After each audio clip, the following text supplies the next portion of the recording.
Lesson 1. Finding Fossil Man. We can read of things that happened 5,000 years ago in the Near East, where people first learned to write. But there are some parts of the world where even now people cannot write. The only way that they can preserve their history is to recount it as sagas, legends handed down from one generation of storytellers to another. These legends are useful because they can tell us something about migrations of people who lived long ago. But none could write down what they did. Anthropologists wondered where the remote ancestors of the Polynesian peoples now living in the Pacific Islands came from. The sagas of these people explain that some of them came from Indonesia about 2,000 years ago. But the first people who were like ourselves lived so long ago that even their sagas, if they had any, are forgotten. So archaeologists have neither history nor legends to help them to find out where the first modern men came from. Fortunately, however, ancient men made tools of stone, especially flint, because this is easier to shape than other kinds. They may also have used wood and skins, but these have rotted away. Stone does not decay, and so the tools of long ago have remained when even the bones of the men who made them have disappeared without trace. Lesson 2. Spare that spider. Why, you may wonder, should spiders be our friends? Because they destroy so many insects, and insects include some of the greatest enemies of the human race. Insects would make it impossible for us to live in the world. They would devour all our crops and kill our flocks and herds if it were not for the protection we get from insect-eating animals. We owe a lot to the birds and beasts who eat insects, but all of them put together kill only a fraction of the number destroyed by spiders. Moreover, unlike some of the other insect eaters, spiders never do the least harm to us or our belongings. Spiders are not insects, as many people think, nor even nearly related to them. One can tell the difference almost at a glance, for a spider always has 8 legs, and an insect never more than 6. How many spiders are engaged in this work on our behalf? One authority on spiders made a census of the spiders in a grass field in the south of England, and he estimated that there were more than 2,250,000 in 1 acre. That is something like 6 million spiders of different kinds on a football pitch. Spiders are busy for at least half the year in killing insects. It is impossible to make more than the wildest guess at how many they kill, but they are hungry creatures, not content with only 3 meals a day. It has been estimated that the weight of all the insects destroyed by spiders in Britain in 1 year would be greater than the total weight of all the human beings in the country. Lesson 3. Matterhorn Man. Modern alpinists try to climb mountains by a route which will give them good sport, and the more difficult it is, the more highly it is regarded. In the pioneering days, however, this was not the case at all. The early climbers were looking for the easiest way to the top, because the summit was the prize they sought, especially if it had never been attained before. It is true that during their explorations they often faced difficulties and dangers of the most perilous nature, equipped in a manner which would make a modern climber shudder at the thought. But they did not go out of their way to court such excitement. They had a single aim, a solitary goal, the top. It is hard for us to realize nowadays how difficult it was for the pioneers. Except for one or two places, such as Zermatt and Chamonix, which had rapidly become popular, alpine villages tended to be impoverished settlements cut off from civilization by the high mountains. Such inns as there were generally dirty and flea-ridden. The food simply local cheese accompanied by bread, often 12 months old, all washed down with coarse wine. Often a valley boasted no inn at all, and climbers found shelter wherever they could, sometimes with the local priest, who was usually as poor as his parishioners, sometimes with shepherds or cheesemakers. Invariably, the background was the same, dirt and poverty, and very uncomfortable. For men accustomed to eating 7-course dinners and sleeping between fine linen sheets at home, the change to the Alps must have been very hard indeed. Lesson 4. Seeing Hands. Several cases have been reported in Russia recently of people who can read and detect colors with their fingers and even see through solid doors and walls. One case concerns an 11-year-old schoolgirl, Vera Petrova, who has normal vision, but who can also perceive things with different parts of her skin and through solid walls. This ability was first noticed by her father. One day she came into his office and happened to put her hands on the door of a locked safe. Suddenly she asked her father why he kept so many old newspapers locked away there, and even described the way they were done up in bundles. Vera's curious talent was brought to the notice of a scientific research institute in the town of Ulyanovsk, near where she lives, and in April she was given a series of tests by a special commission of the Ministry of Health of the Russian Federal Republic. During these tests, she was able to read a newspaper through an opaque screen, and stranger still, by moving her elbow over a child's game of lotto, she was able to describe the figures and colors printed on it, and in another instance, wearing stockings and slippers, to make out with her foot the outlines and colors of a picture hidden under a carpet. Other experiments showed that her knees and shoulders had a similar sensitivity. During all these tests, Vera was blindfolded, and indeed, except when blindfolded, she lacked the ability to perceive things with her skin. It was also found that although she could perceive things with her fingers, this ability ceased the moment her hands were wet. Lesson 5. Youth. People are always talking about the problem of youth. If there is one, which I take leave to doubt, then it is older people who create it, not the young themselves. Let us get down to fundamentals and agree that the young are, after all, human beings, people just like their elders.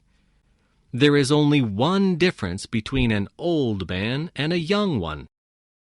The young man has a glorious future before him, and the old one has a splendid future behind him. And maybe that is where the rub is. When I was a teenager, I felt that I was just young and uncertain, that I was a new boy in a huge school, and I would have been very pleased to be regarded as something so interesting as a problem. For one thing, being a problem gives you a certain identity, and that is one of the things the young are busily engaged in seeking. I find young people exciting. They have an air of freedom, and they have not a dreary commitment to mean ambitions or love of comfort. They are not anxious social climbers, and they have no devotion to material things. All this seems to me to link them with life and the origins of things.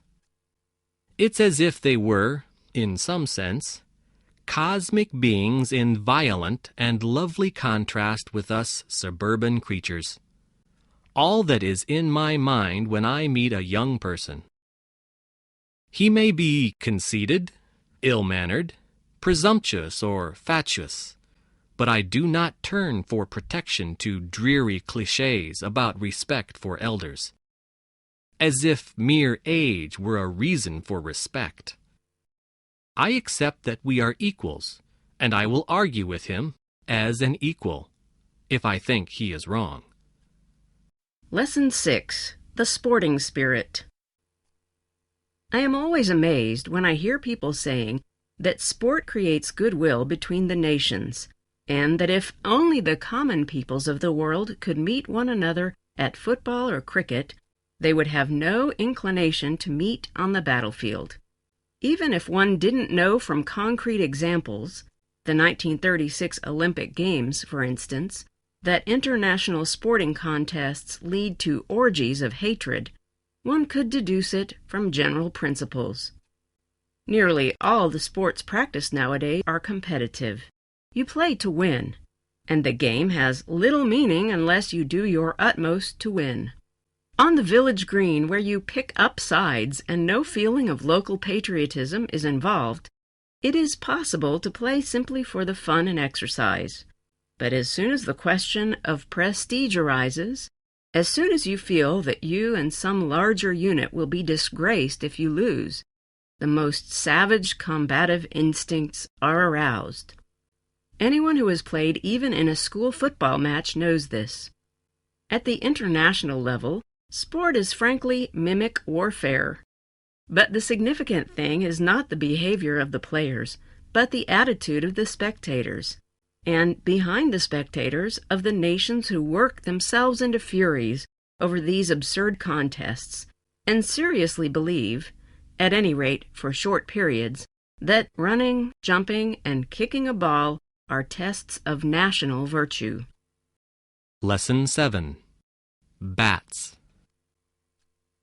Not all sounds made by animals serve as language, and we have only to turn to that extraordinary discovery of echolocation in bats to see a case in which the voice plays a strictly utilitarian role.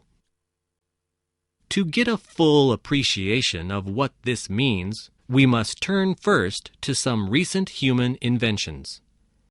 Everyone knows that if he shouts in the vicinity of a wall or a mountainside, an echo will come back. The further off this solid obstruction, the longer time will elapse for the return of the echo. A sound made by tapping on the hull of a ship will be reflected from the sea bottom, and by measuring the time interval between the taps and the receipt of the echoes, the depth of the sea at that point can be calculated. So was born the echo-sounding apparatus, now in general use in ships. Every solid object will reflect a sound, varying according to the size and nature of the object. A shoal of fish will do this.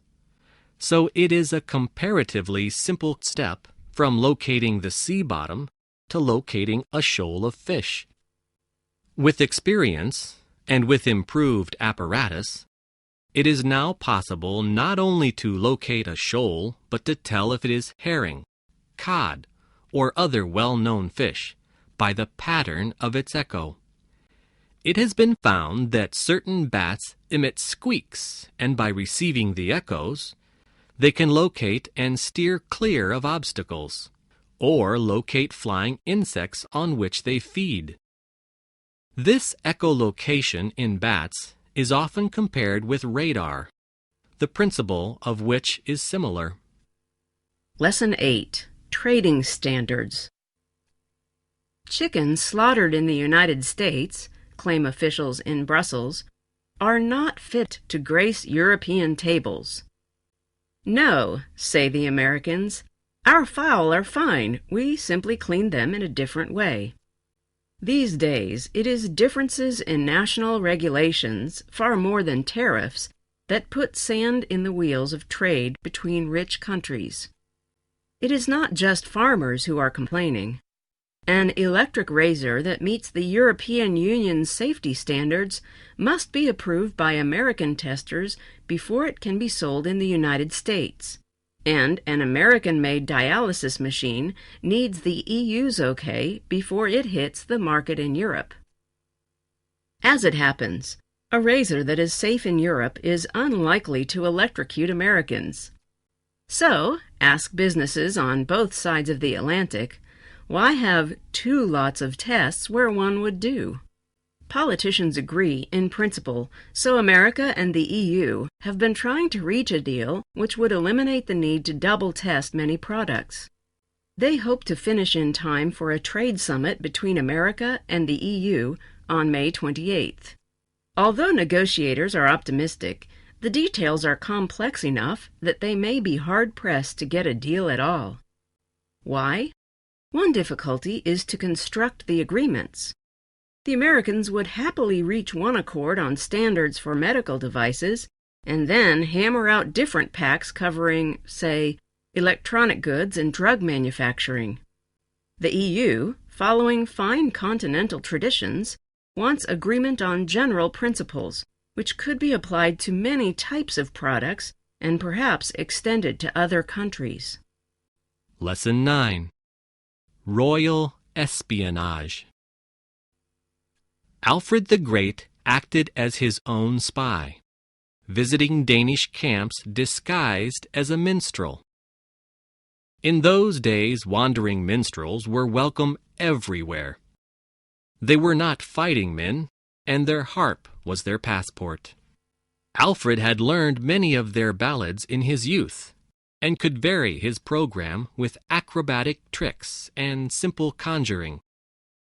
While Alfred's little army slowly began to gather at Athelney, the king himself set out to penetrate the camp of Guthrum, the commander of the Danish invaders. These had settled down for the winter at Chippenham. Thither Alfred went. He noticed at once that discipline was slack. The Danes had the self-confidence of conquerors, and their security precautions were casual. They lived well on the proceeds of raids on neighboring regions. There they collected women as well as food and drink, and a life of ease had made them soft. Alfred stayed in the camp a week before he returned to Athelney.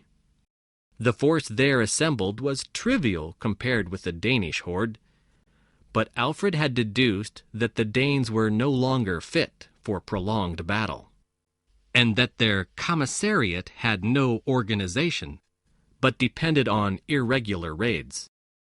So, faced with the Danish advance, Alfred did not risk open battle, but harried the enemy. He was constantly on the move, drawing the Danes after him. His patrols halted the raiding parties. Hunger assailed the Danish army. Now Alfred began a long series of skirmishes, and within a month the Danes had surrendered. The episode could reasonably serve as a unique epic of royal espionage. Lesson 10. Silicon Valley. Technology trends may push Silicon Valley back to the future. Carver Mead, a pioneer in integrated circuits and a professor of computer science at the California Institute of Technology, notes there are now workstations that enable engineers to design, test, and produce chips right on their desks, much the way an editor creates a newsletter on a Macintosh. As the time and cost of making a chip drop to a few days and a few $100s, engineers may soon be free to let their imaginations soar without being penalized by expensive failures. Mead predicts that inventors will be able to perfect powerful customized chips over a weekend at the office, spawning a new generation of garage startups and giving the U.S. a jump on its foreign rivals in getting new products to market fast. We've got more garages with smart people, Mead observes. We really thrive on anarchy. And on Asians. Already, Orientals and Asian Americans constitute the majority of the engineering staffs at many Valley firms, and Chinese, Korean, Filipino, and Indian engineers are graduating in droves from California's colleges. As the heads of next-generation startups, these Asian innovators can draw on customs and languages to forge tighter links with crucial Pacific Rim markets. For instance, Alex Au, a Stanford PhD from Hong Kong, has set up a Taiwan factory to challenge Japan's near lock on the memory chip market. India-born N. Damodar Reddy's tiny California company reopened an AT&T chip plant in Kansas City last spring with financing from the state of Missouri. Before it becomes a retirement village, Silicon Valley may prove a classroom for building a global business. Lesson 11. How to Grow Old. Some old people are oppressed by the fear of death. In the young, there is a justification for this feeling. Young men who have reason to fear that they will be killed in battle may justifiably feel bitter in the thought that they have been cheated of the best things that life has to offer. But in an old man who has known human joys and sorrows, and has achieved whatever work it was in him to do, the fear of death is somewhat abject and ignoble. The best way to overcome it, so at least it seems to me, is to make your interests gradually wider and more impersonal, until bit by bit the walls of the ego recede, and your life becomes increasingly merged in the universal life.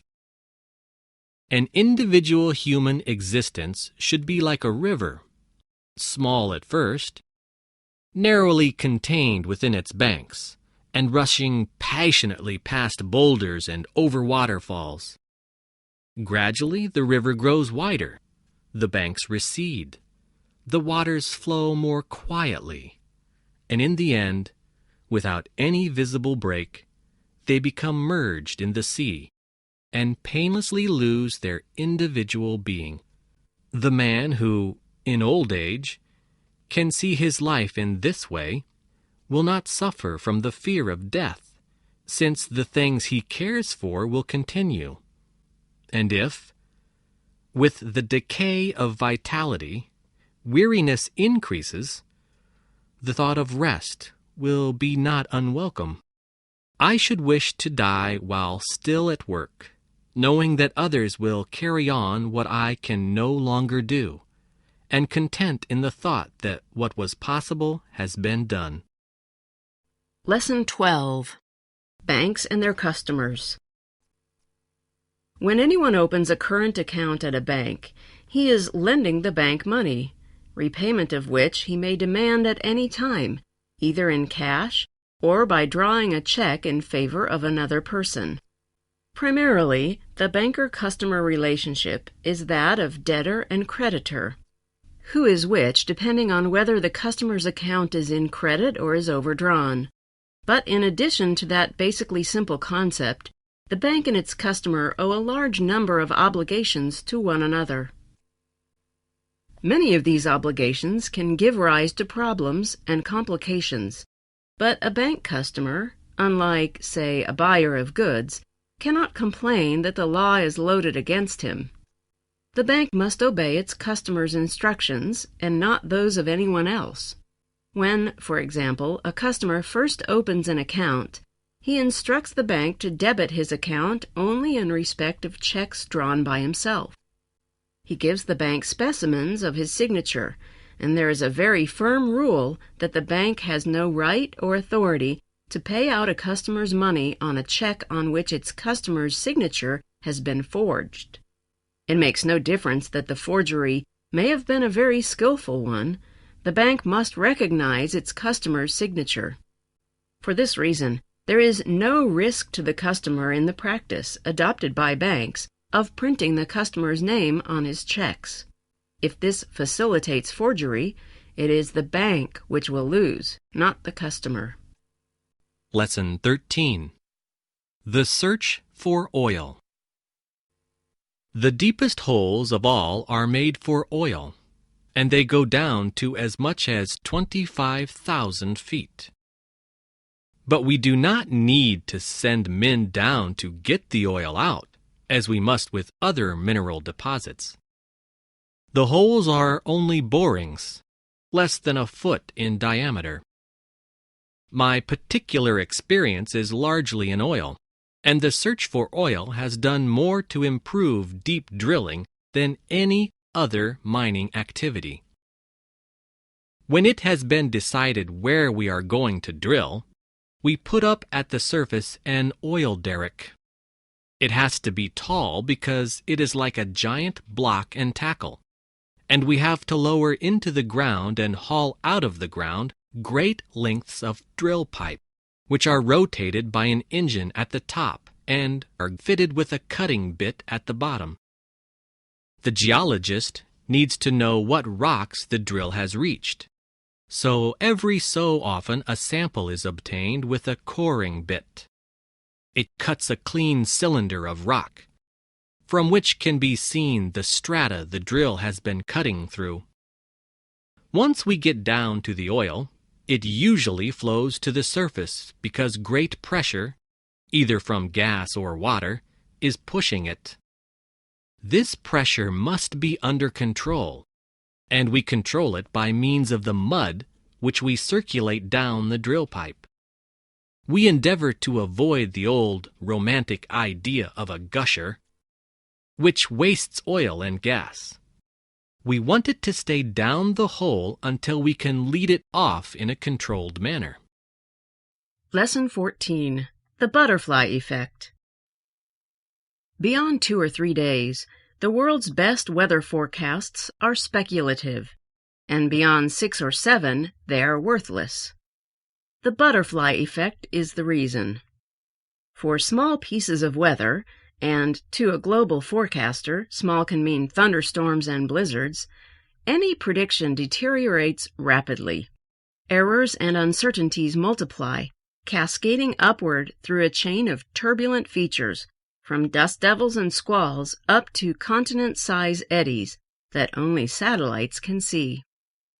The modern weather models work with a grid of points of the order of 60 miles apart, and even so, some starting data has to be guessed, since ground stations and satellites cannot see everywhere. But suppose the Earth could be covered with sensors spaced 1 foot apart, rising at 1 foot intervals all the way to the top of the atmosphere. Suppose every sensor gives perfectly accurate readings of temperature, pressure, humidity, and any other quantity a meteorologist would want. Precisely at noon, an infinitely powerful computer takes all the data and calculates what will happen at each point at 12:01, then 12:02, then 12:03. The computer will still be unable to predict whether Princeton, New Jersey will have sun or rain on a day 1 month away. At noon, the spaces between the sensors will hide fluctuations that the computer will not know about, tiny deviations from the average. By 12:01, those fluctuations will already have created small errors 1 foot away. Soon the errors will have multiplied to the 10-foot scale, and so on up to the size of the globe. Lesson 15. Secrecy in Industry. 2 factors weigh heavily against the effectiveness of scientific research in industry. One is the general atmosphere of secrecy in which it is carried out. The other, the lack of freedom of the individual research worker. Insofar as any inquiry is a secret one, it naturally limits all those engaged in carrying it out from effective contact with their fellow scientists, either in other countries or in universities, or even, often enough, in other departments of the same firm. The degree of secrecy naturally varies considerably. some of the bigger firms are engaged in researches which are of such general and fundamental nature that it is a positive advantage to them not to keep them secret. Yet a great many processes depending on such research are sought for with complete secrecy until the stage at which patents can be taken out. Even more processes are never patented at all, but kept as secret processes.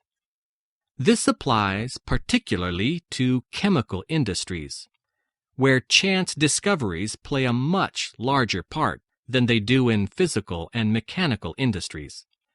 Sometimes, the secrecy goes to such an extent that the whole nature of the research cannot be mentioned. Many firms, for instance, have great difficulty in obtaining technical or scientific books from libraries because they are unwilling to have their names entered as having taken out such and such a book, for fear the agents of other firms should be able to trace the kind of research they are likely to be undertaking. Lesson 16. The Modern City. In the organization of industrial life, the influence of the factory upon the physiological and mental state of the workers has been completely neglected.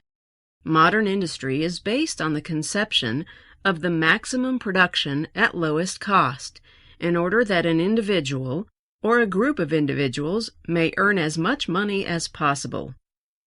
It has expanded without any idea of the true nature of the human beings who run the machines, and without giving any consideration to the effects produced on the individuals and on their descendants by the artificial mode of existence imposed by the factory.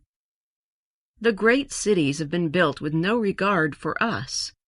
The shape and dimensions of the skyscrapers depend entirely on the necessity of obtaining the maximum income per square foot of ground, and of offering to the tenants offices and apartments that please them. This caused the construction of gigantic buildings where two large masses of human beings are crowded together. Civilized men like such a way of living. While they enjoy the comfort and banal luxury of their dwelling, they do not realize that they are deprived of the necessities of life. The modern city consists of monstrous edifices and of dark, narrow streets full of petrol fumes and toxic gases, torn by the noise of the taxicabs, lorries, and buses, and thronged ceaselessly by great crowds. Obviously, it has not been planned for the good of its inhabitants. Lesson 17. A Man-Made Disease.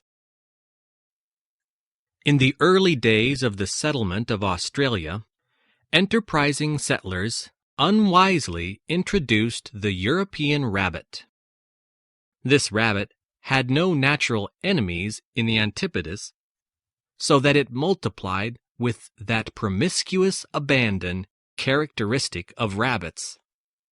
It overran a whole continent.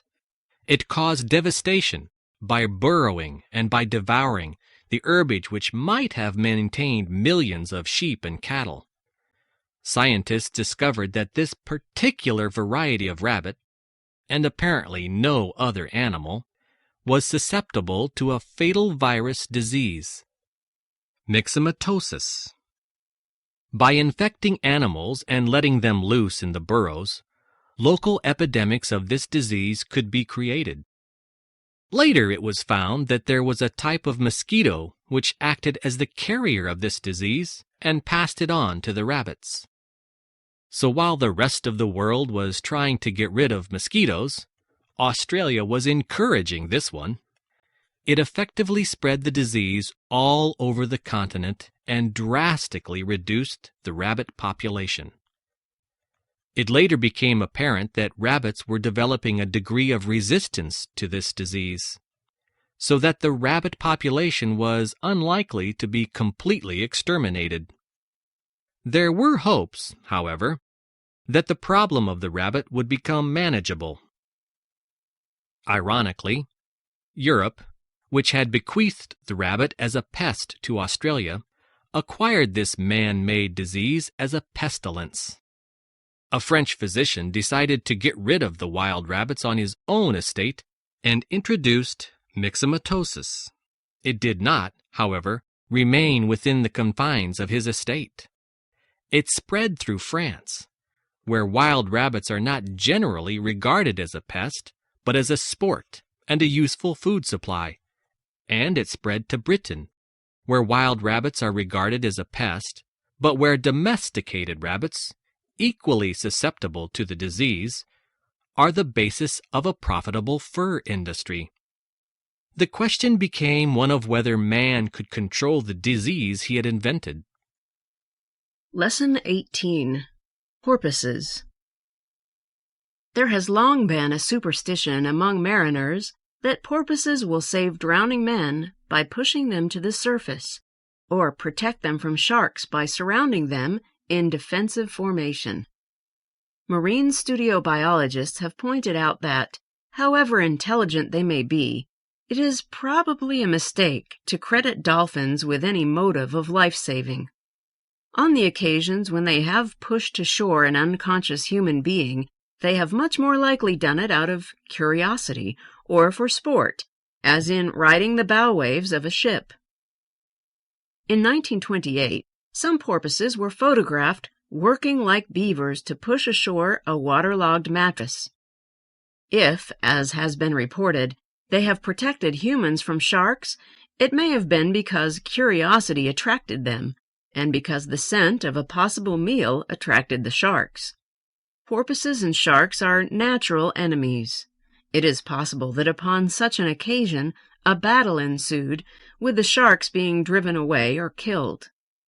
Whether it be bird, fish, or beast, the porpoise is intrigued with anything that is alive.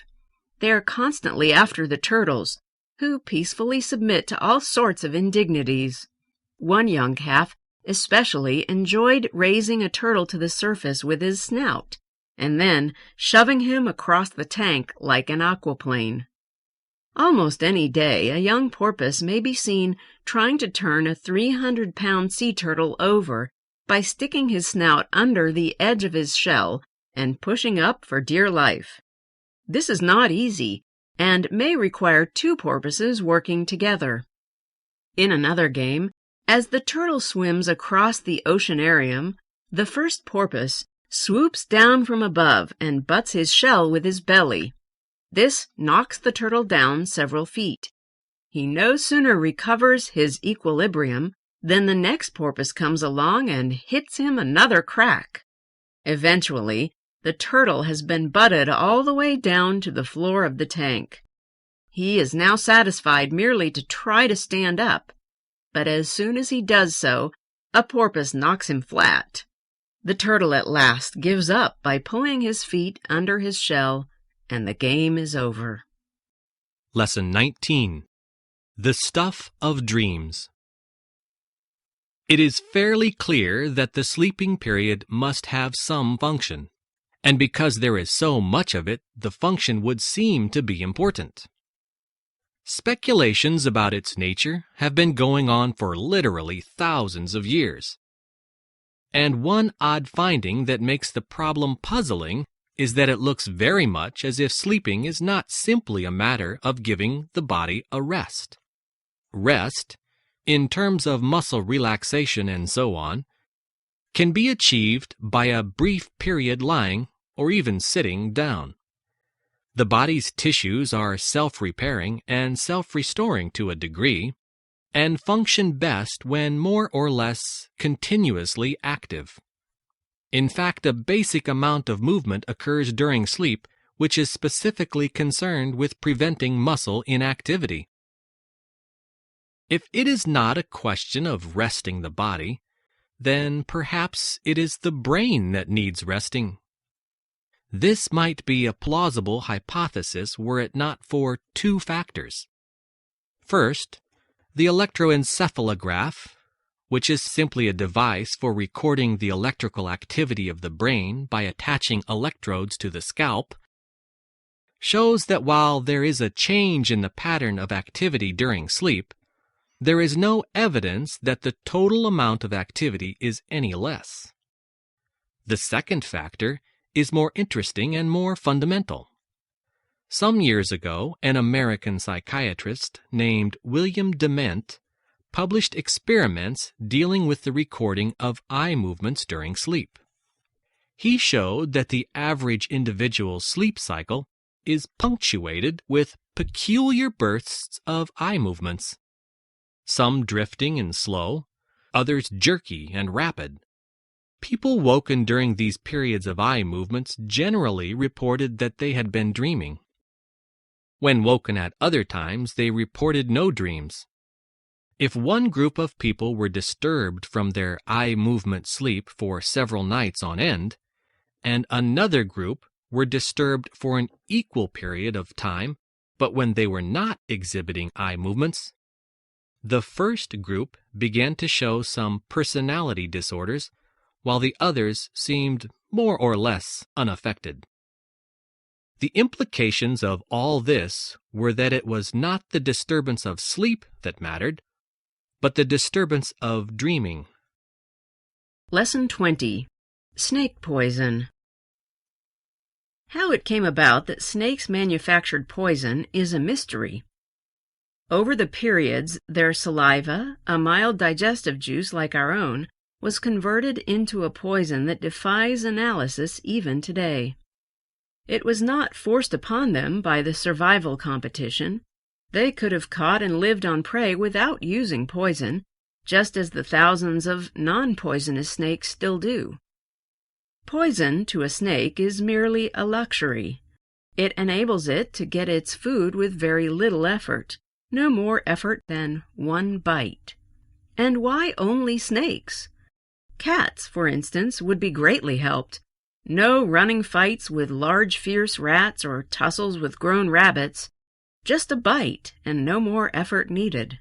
In fact, it would be an assistance to all carnivores, though it would be a two-edged weapon when they fought each other. But of the vertebrates, unpredictable nature selected only snakes, and one lizard.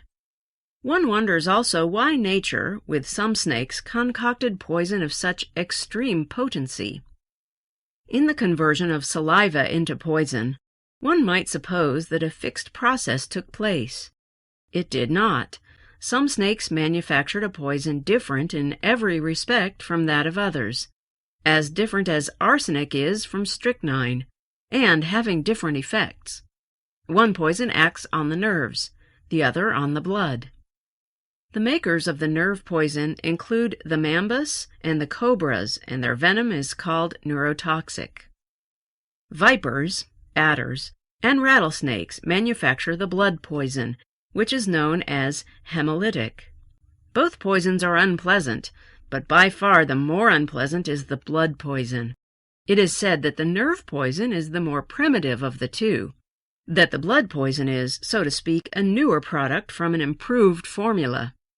Be that as it may, the nerve poison does its business with man far more quickly than the blood poison. This, however, means nothing. Snakes did not acquire their poison for use against man, but for use against prey such as rats and mice, and the effects on these of viperine poison is almost immediate. Lesson 21. William.S. Hart and the Early Western Film. William.S. Hart was, perhaps, the greatest of all Western stars, for unlike Gary Cooper and John Wayne, he appeared in nothing but Westerns. From 1914 to 1924, he was supreme and unchallenged. It was Hart who created the basic formula of the Western film, and devised the protagonist he played in every film he made. The good bad man, the accidental noble outlaw, or the honest but framed cowboy, or the sheriff made suspect by vicious gossip. In short, the individual in conflict with himself and his frontier environment. Unlike most of his contemporaries in Hollywood, Hart actually knew something of the Old West. He had lived in it as a child when it was already disappearing, and his hero was firmly rooted in his memories and experiences, and in both the history and the mythology of the vanished frontier. And although no period or place in American history has been more absurdly romanticized, myth and reality did join hands in at least one arena: the conflict between the individual and encroaching civilization.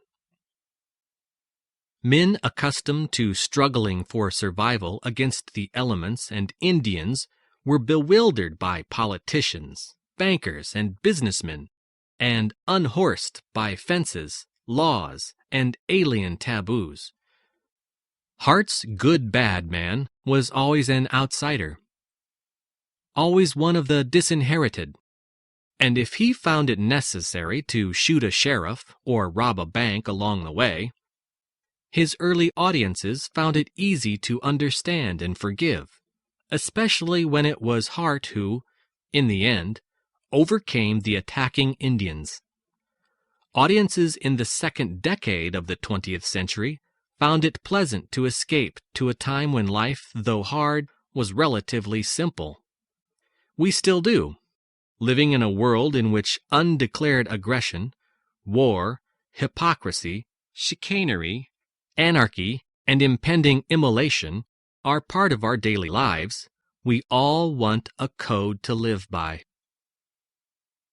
Carl Foreman, Virtue and a Fast Gun. From Lesson 22, Knowledge and Progress. Why does the idea of progress loom so large in the modern world? Surely because progress of a particular kind is actually taking place around us and is becoming more and more manifest. Although mankind has undergone no general improvement in intelligence or morality, it has made extraordinary progress in the accumulation of knowledge. Knowledge began to increase as soon as the thoughts of one individual could be communicated to another by means of speech. With the invention of writing, a great advance was made, for knowledge could then be not only communicated but also stored. Libraries made education possible, and education in its turn added to libraries. The growth of knowledge followed a kind of compound interest law, which was greatly enhanced by the invention of printing. All this was comparatively slow until, with the coming of science, the tempo was suddenly raised. Then knowledge began to be accumulated according to a systematic plan. The trickle became a stream. The stream has now become a torrent.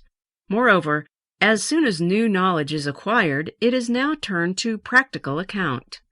What is called modern civilization is not the result of a balanced development of all man's nature, but of accumulated knowledge applied to practical life. The problem now facing humanity is, what is going to be done with all this knowledge? As is so often pointed out, knowledge is a two-edged weapon which can be used equally for good or evil.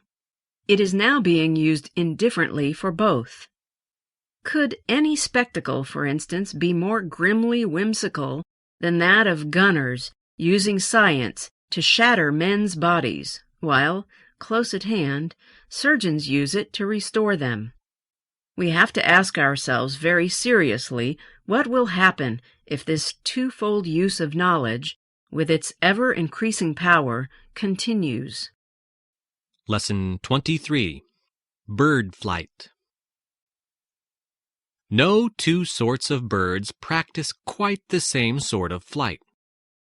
The varieties are infinite, but two classes may be roughly seen. Any ship that crosses the Pacific is accompanied for many days by the smaller albatross, which may keep company with the vessel for an hour without visible or more than occasional movement of wing. The currents of air that the walls of the ship direct upwards, as well as in the line of its course, are enough to give the great bird with its immense wings sufficient sustenance and progress. The albatross is the king of the gliders, the class of flyers which harness the air to their purpose, but must yield to its opposition. In the contrary school, the duck is supreme. It comes nearer to the engines with which man has conquered the air, as he boasts. Duck, and like them the pigeons, are endowed with steel-like muscles that are a good part of the weight of the bird, and these will ply the short wings with such irresistible power that they can bore for long distances through an opposing gale before exhaustion follows. Their humbler followers, such as partridges, have a like power of strong propulsion, but soon tire. You may pick them up in utter exhaustion if wind over the sea has driven them to a long journey. The swallow shares the virtues of both schools in highest measure. It tires not, nor does it boast of its power, but belongs to the air. Traveling it may be 6,000 miles to and from its northern nesting home, feeding its flown young as it flies, and slipping through a medium that seems to help its passage even when the wind is adverse. Such birds do us good, though we no longer take omens from their flight on this side and that, and even the most superstitious villagers no longer take off their hats to the magpie and wish it good morning. Lesson 24. Beauty. A young man sees a sunset and, unable to understand or to express the emotion that it rouses in him, concludes that it must be the gateway to a world that lies beyond.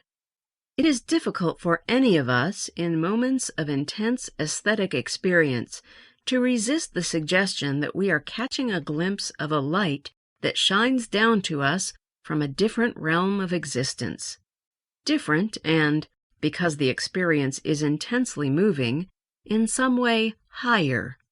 And though the gleams blind and dazzle, yet do they convey a hint of beauty and serenity greater than we have known or imagined, greater too than we can describe. For language, which was invented to convey the meanings of this world, cannot readily be fitted to the uses of another. That all great art has this power of suggesting a world beyond is undeniable. In some moods, nature shares it. There is no sky in June so blue that it does not point forward to a bluer. No sunset so beautiful that it does not waken the vision of a greater beauty, a vision which passes before it is fully glimpsed, and in passing leaves an indefinable longing and regret. But if this world is not merely a bad joke, life a vulgar flare amid the cool radiance of the stars, and existence an empty laugh braying across the mysteries, if these intimations of a something behind and beyond are not evil humor born of indigestion, or whimsies sent by the devil to mock and madden us, if, in a word, beauty means something, yet we must not seek to interpret the meaning. If we glimpse the unutterable, it is unwise to try to utter it, nor should we seek to invest with significance that which we cannot grasp. Beauty, in terms of our human meanings, is meaningless. Lesson 25. Non-auditory effects of noise. Many people in industry and the services who have practical experience of noise regard any investigation of this question as a waste of time. They are not prepared even to admit the possibility that noise affects people. On the other hand, those who dislike noise will sometimes use most inadequate evidence to support their pleas for a quieter society. This is a pity, because noise abatement really is a good cause, and it is likely to be discredited if it gets to be associated with bad science. One allegation often made is that noise produces mental illness. A recent article in a weekly newspaper, for instance, was headed with a striking illustration of a lady in a state of considerable distress, with the caption, "She was yet another victim, reduced to a screaming wreck." On turning eagerly to the text, one learns that the lady was a typist who found the sound of office typewriters worried her more and more until eventually she had to go into a mental hospital. Now, the snag in this sort of anecdote is, of course, that one cannot distinguish cause and effect. Was the noise a cause of the illness, or were the complaints about noise merely a symptom? Another patient might equally well complain that her neighbors were combining to slander her and persecute her, and yet one might be cautious about believing this statement. What is needed in the case of noise is a study of large numbers of people living under noisy conditions to discover whether they are mentally ill more often than other people are. Some time ago, the United States Navy, for instance, examined a very large number of men working on aircraft carriers. The study was known as Project Anahin. It can be unpleasant to live even several miles from an aerodrome. If you think what it must be like to share the deck of a ship with several squadrons of jet aircraft, you will realize that a modern navy is a good place to study noise.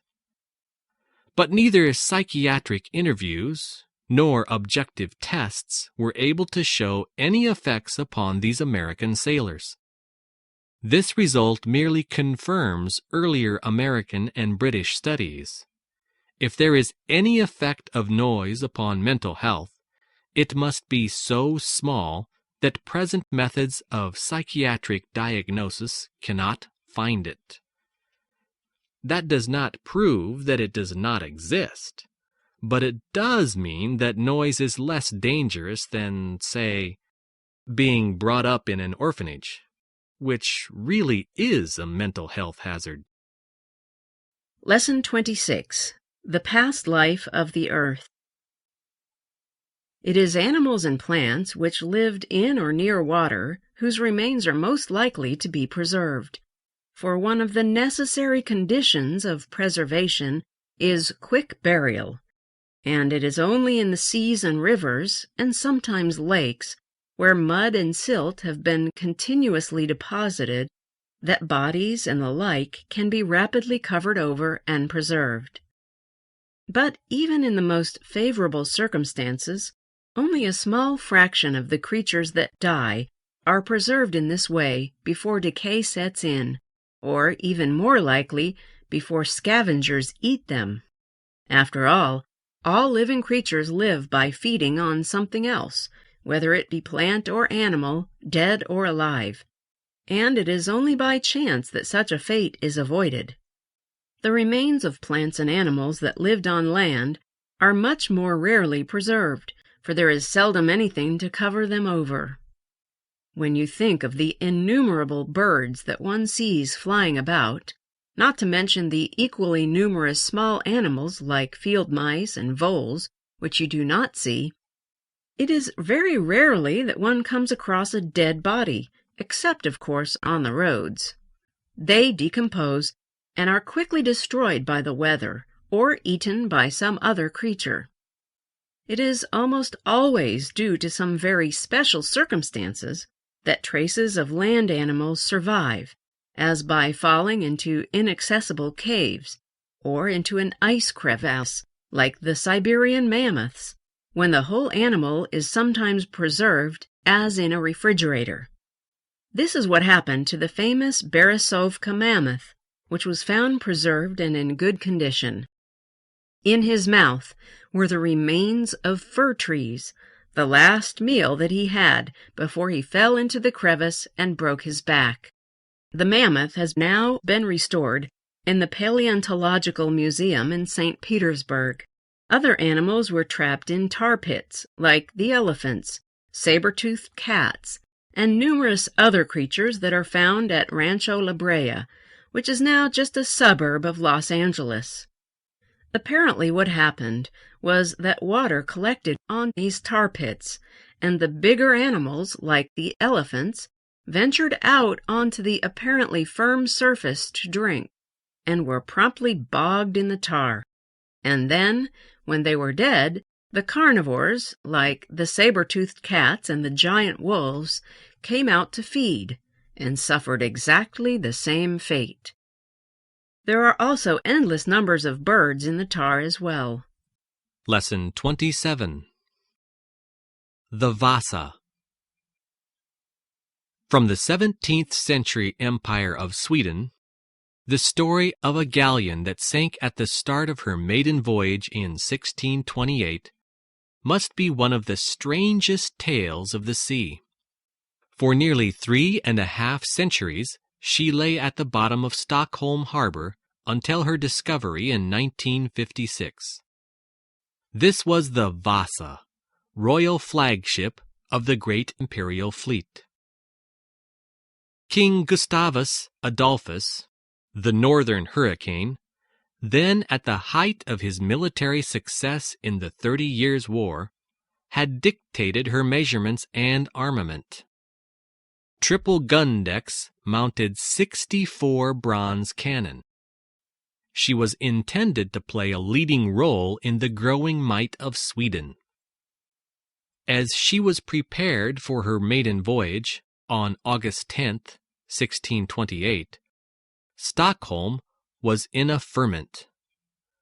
From the Skeppsbron and surrounding islands, the people watched this thing of beauty begin to spread her sails and catch the wind. They had labored for 3 years to produce this floating work of art. She was more richly carved and ornamented than any previous ship.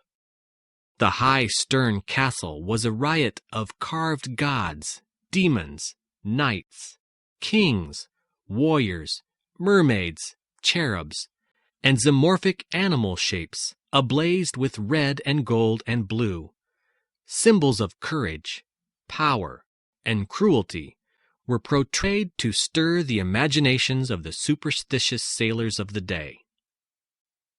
Then the cannons of the anchored warships thundered a salute, to which the Vasa fired in reply. As she emerged from her drifting cloud of gun smoke, with the water churned to foam beneath her bow, her flags flying, pennants waving, sails filling in the breeze, and the red and gold of her superstructure ablaze with color, she presented a more majestic spectacle than Stockholmers had ever seen before. All gun ports were open, and the muzzles peeped wickedly from them. As the wind freshened, there came a sudden squall, and the ship made a strange movement, listing to port. The ordnance officer ordered all the port cannon to be heaved to starboard to counteract the list, but the steepening angle of the decks increased. Then the sound of rumbling thunder reached the watchers on the shore as cargo, ballast, ammunition, and 400 people went sliding and crashing down to the port side of the steeply listing ship.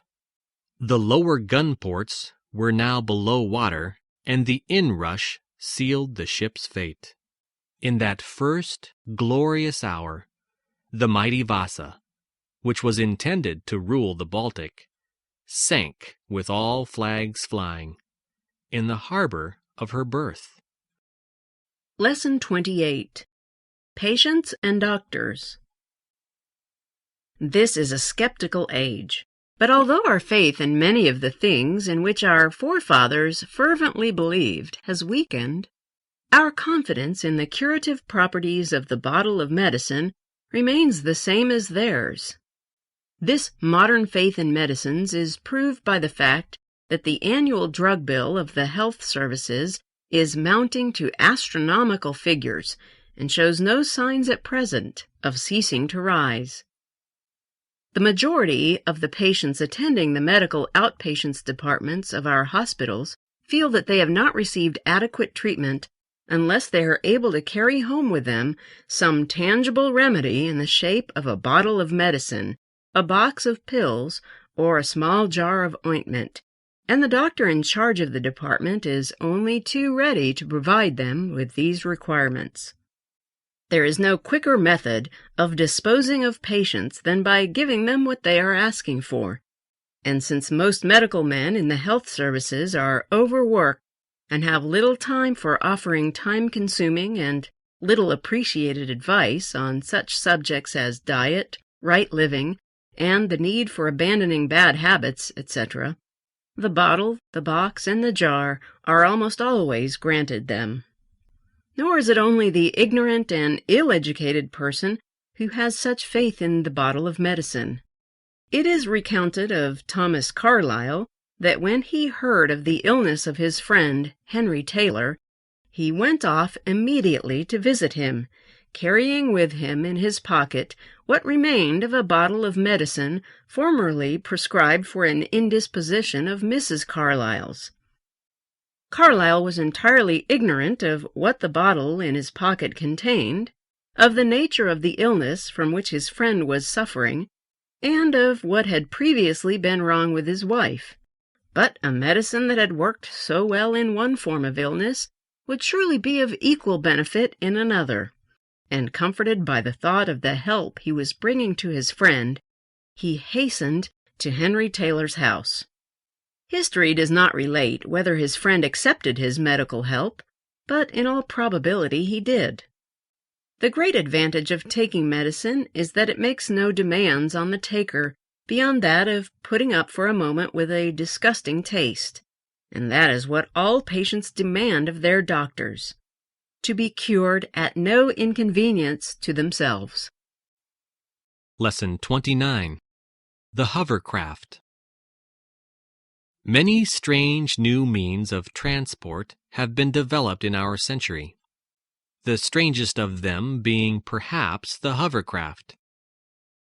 In 1953, a former electronics engineer in his 50s, Christopher Cockerell, who had turned to boat building on the Norfolk Broads, suggested an idea on which he had been working for many years to the British government and industrial circles.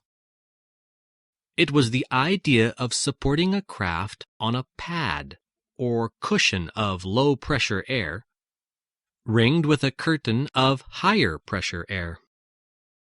Ever since, people have had difficulty in deciding whether the craft should be ranged among ships, planes, or land vehicles, for it is something in between a boat and an aircraft. As a shipbuilder, Cockerell was trying to find a solution to the problem of the wave resistance which wastes a good deal of a surface ship's power and limits its speed. His answer was to lift the vessel out of the water by making it ride on a cushion of air, no more than 1 or 2 feet thick. This is done by a great number of ring-shaped air jets on the bottom of the craft. It flies, therefore, but it cannot fly higher. Its action depends on the surface, water or ground over which it rides. The first tests on the Solent in 1959 caused a sensation. The hovercraft traveled first over the water, then mounted the beach, climbed up the dunes, and set down on a road. Later, it crossed the channel, riding smoothly over the waves, which presented no problem. Since that time, various types of hovercraft have appeared and taken up regular service. The hovercraft is particularly useful in large areas with poor communications, such as Africa or Australia. It can become a flying fruit bowl, carrying bananas from the plantations to the ports. Giant hovercraft liners could span the Atlantic, and the railway of the future may well be the hover train, riding on its air cushion over a single rail, which it never touches, at speeds up to 300 miles per hour. The possibilities appear unlimited. Lesson 30. Exploring the Sea Floor. Our knowledge of the oceans 100 years ago was confined to the two-dimensional shape of the sea surface and the hazards of navigation presented by the irregularities in depth of the shallow water close to the land. The open sea was deep and mysterious, and anyone who gave more than a passing thought to the bottom confines of the oceans probably assumed that the seabed was flat. Sir James Clark Ross had obtained a sounding of over 2,400 fathoms in 1839, but it was not until 1869, when HMS Porcupine was put at the disposal of the Royal Society for several cruises, that a series of deep soundings was obtained in the Atlantic, and the first samples were collected by dredging the bottom. Shortly after this, the famous HMS Challenger expedition established the study of the seafloor as a subject worthy of the most qualified physicists and geologists.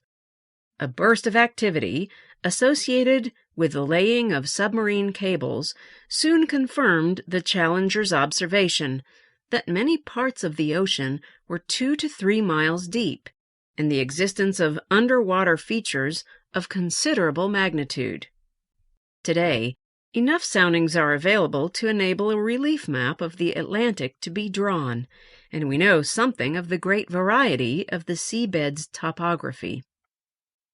Since the sea covers the greater part of the Earth's surface, it is quite reasonable to regard the seafloor as the basic form of the crust of the Earth, with, superimposed upon it, the continents, together with the islands and other features of the oceans. The continents form rugged tablelands which stand nearly 3 miles above the floor of the open ocean. From the shoreline, out to a distance which may be anywhere from a few miles to a few hundred miles, runs the gentle slope of the continental shelf, geologically part of the continents. The real dividing line between continents and oceans occurs at the foot of a steeper slope. This continental slope usually starts at a place somewhere near the 100-fathom mark, and in the course of a few hundred miles reaches the true ocean floor at 2,500 to 3,500 fathoms. The slope averages about 1 in 30, but contains steep, probably vertical cliffs and gentle sediment-covered terraces, and near its lower reaches there is a long tailing off, which is almost certainly the result of material transported out to deep water after being eroded from the continental masses. Lesson 31. The Sculptor Speaks. Appreciation of sculpture depends upon the ability to respond to form in 3 dimensions. That is perhaps why sculpture has been described as the most difficult of all arts. Certainly, it is more difficult than the arts which involve appreciation of flat forms, shape in only 2 dimensions. Many more people are form blind than color blind. The child learning to see first distinguishes only 2-dimensional shape. It cannot judge distances, depths. Later, for its personal safety and practical needs, it has to develop, partly by means of touch, the ability to judge roughly 3-dimensional distances. But having satisfied the requirements of practical necessity, most people go no further. Though they may attain considerable accuracy in the perception of flat form, they do not make the further intellectual and emotional effort needed to comprehend form in its full spatial existence. This is what the sculptor must do. He must strive continually to think of and use form in its full spatial completeness. He gets the solid shape, as it were, inside his head. He thinks of it, whatever its size, as if he were holding it completely enclosed in the hollow of his hand. He mentally visualizes a complex form from all round itself. He knows while he looks at one side what the other side is like. He identifies himself with its center of gravity, its mass, its weight. He realizes its volume as the space that the shape displaces in the air. And the sensitive observer of sculpture must also learn to feel shape simply as shape, not as description or reminiscence. He must, for example, perceive an egg as a simple, single, solid shape, quite apart from its significance as food, or from the literary idea that it will become a bird. And so with solids such as a shell, a nut, a plum, a pear, a tadpole, a mushroom, a mountain peak, a kidney, a carrot, a tree trunk, a bird, a bud, a lark, a ladybird, a bulrush, a bone. From these he can go on to appreciate more complex forms or combinations of several forms. Lesson 32. Galileo Reborn. In his own lifetime, Galileo was the center of violent controversy, but the scientific dust has long since settled, and today we can see even his famous clash with the Inquisition in something like its proper perspective. But in contrast, it is only in modern times that Galileo has become a problem child for historians of science. The old view of Galileo was delightfully uncomplicated. He was, above all, a man who experimented, who despised the prejudices and book learning of the Aristotelians, who put his questions to nature instead of to the ancients, and who drew his conclusions fearlessly. He had been the first to turn a telescope to the sky, and he had seen there evidence enough to overthrow Aristotle and Ptolemy together. He was the man who climbed the Leaning Tower of Pisa and dropped various weights from the top, who rolled balls down inclined planes, and then generalized the results of his many experiments into the famous law of free fall. But a closer study of the evidence, supported by a deeper sense of the period, and particularly by a new consciousness of the philosophical undercurrents in the scientific revolution, has profoundly modified this view of Galileo. Today, although the old Galileo lives on in many popular writings, among historians of science, a new and more sophisticated picture has emerged. At the same time, our sympathy for Galileo's opponents has grown somewhat. His telescopic observations are justly immortal. They aroused great interest at the time. They had important theoretical consequences, and they provided a striking demonstration of the potentialities hidden in instruments and apparatus. But can we blame those who looked and failed to see what Galileo saw, if we remember that to use a telescope at the limit of its powers calls for long experience and intimate familiarity with one's instrument? Was the philosopher who refused to look through Galileo's telescope more culpable than those who alleged that the spiral nebulae observed with Lord Rosse's great telescope in the 1840s were scratches left by the grinder? We can perhaps forgive those who said the moons of Jupiter were produced by Galileo's spyglass, if we recall that in his day, as for centuries before, curved glass was the popular contrivance for producing not truth, but illusion, untruth. And if a single curved glass would distort nature, how much more would a pair of them? Lesson 33. Education. Education is one of the key words of our time. A man without an education, many of us believe, is an unfortunate victim of adverse circumstances, deprived of one of the greatest 20th century opportunities. Convinced of the importance of education, modern states invest in institutions of learning to get back interest in the form of a large group of enlightened young men and women who are potential leaders. Education, with its cycles of instruction so carefully worked out, punctuated by textbooks, those purchasable wells of wisdom, what would civilization be like without its benefits? So much is certain that we would have doctors and preachers, lawyers and defendants, marriages and births, but our spiritual outlook would be different. We would lay less stress on facts and figures and more on a good memory, on applied psychology, and on the capacity of a man to get along with his fellow citizens.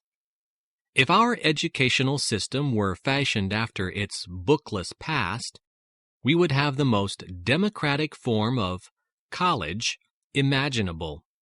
Among tribal people, all knowledge inherited by tradition is shared by all. It is taught to every member of the tribe so that in this respect, everybody is equally equipped for life. It is the ideal condition of the equal start, which only our most progressive forms of modern education try to regain. In primitive cultures, the obligation to seek and to receive the traditional instruction is binding to all. There are no illiterates, if the term can be applied to peoples without a script. While our own compulsory school attendance became law in Germany in 1642, in France in 1806, and in England in 1876, and is still non-existent in a number of civilized nations. This shows how long it was before we deemed it necessary to make sure that all our children could share in the knowledge accumulated by the happy few during the past centuries. Education in the wilderness is not a matter of monetary means. All are entitled to an equal start. There is none of the hurry which, in our society, often hampers the full development of a growing personality. There, a child grows up under the ever-present attention of his parents. Therefore, the jungles and the savannas know of no juvenile delinquency. No necessity of making a living away from home results in neglect of children, and no father is confronted with his inability to buy an education for his child. Lesson 34. Adolescence. Parents are often upset when their children praise the homes of their friends and regard it as a slur on their own cooking or cleaning or furniture, and often are foolish enough to let the adolescents see that they are annoyed. They may even accuse them of disloyalty or make some spiteful remark about the friend's parents. Such a loss of dignity and descent into childish behavior on the part of the adults deeply shocks the adolescents and makes them resolve that in future they will not talk to their parents about the places or people they visit.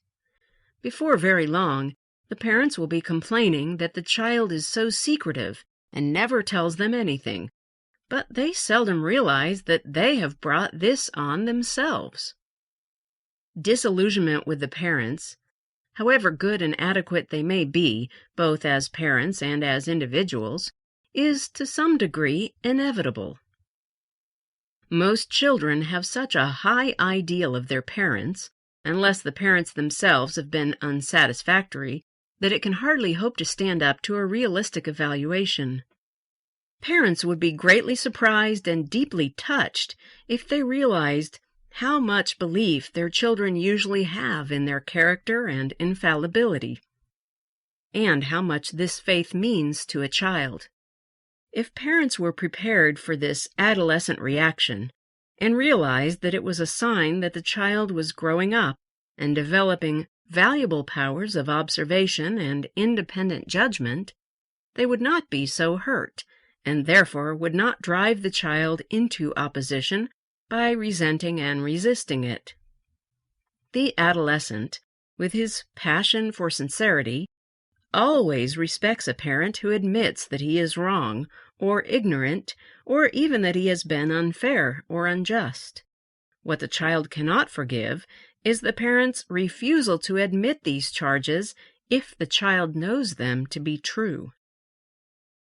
Victorian parents believed that they kept their dignity by retreating behind an unreasoning, authoritarian attitude.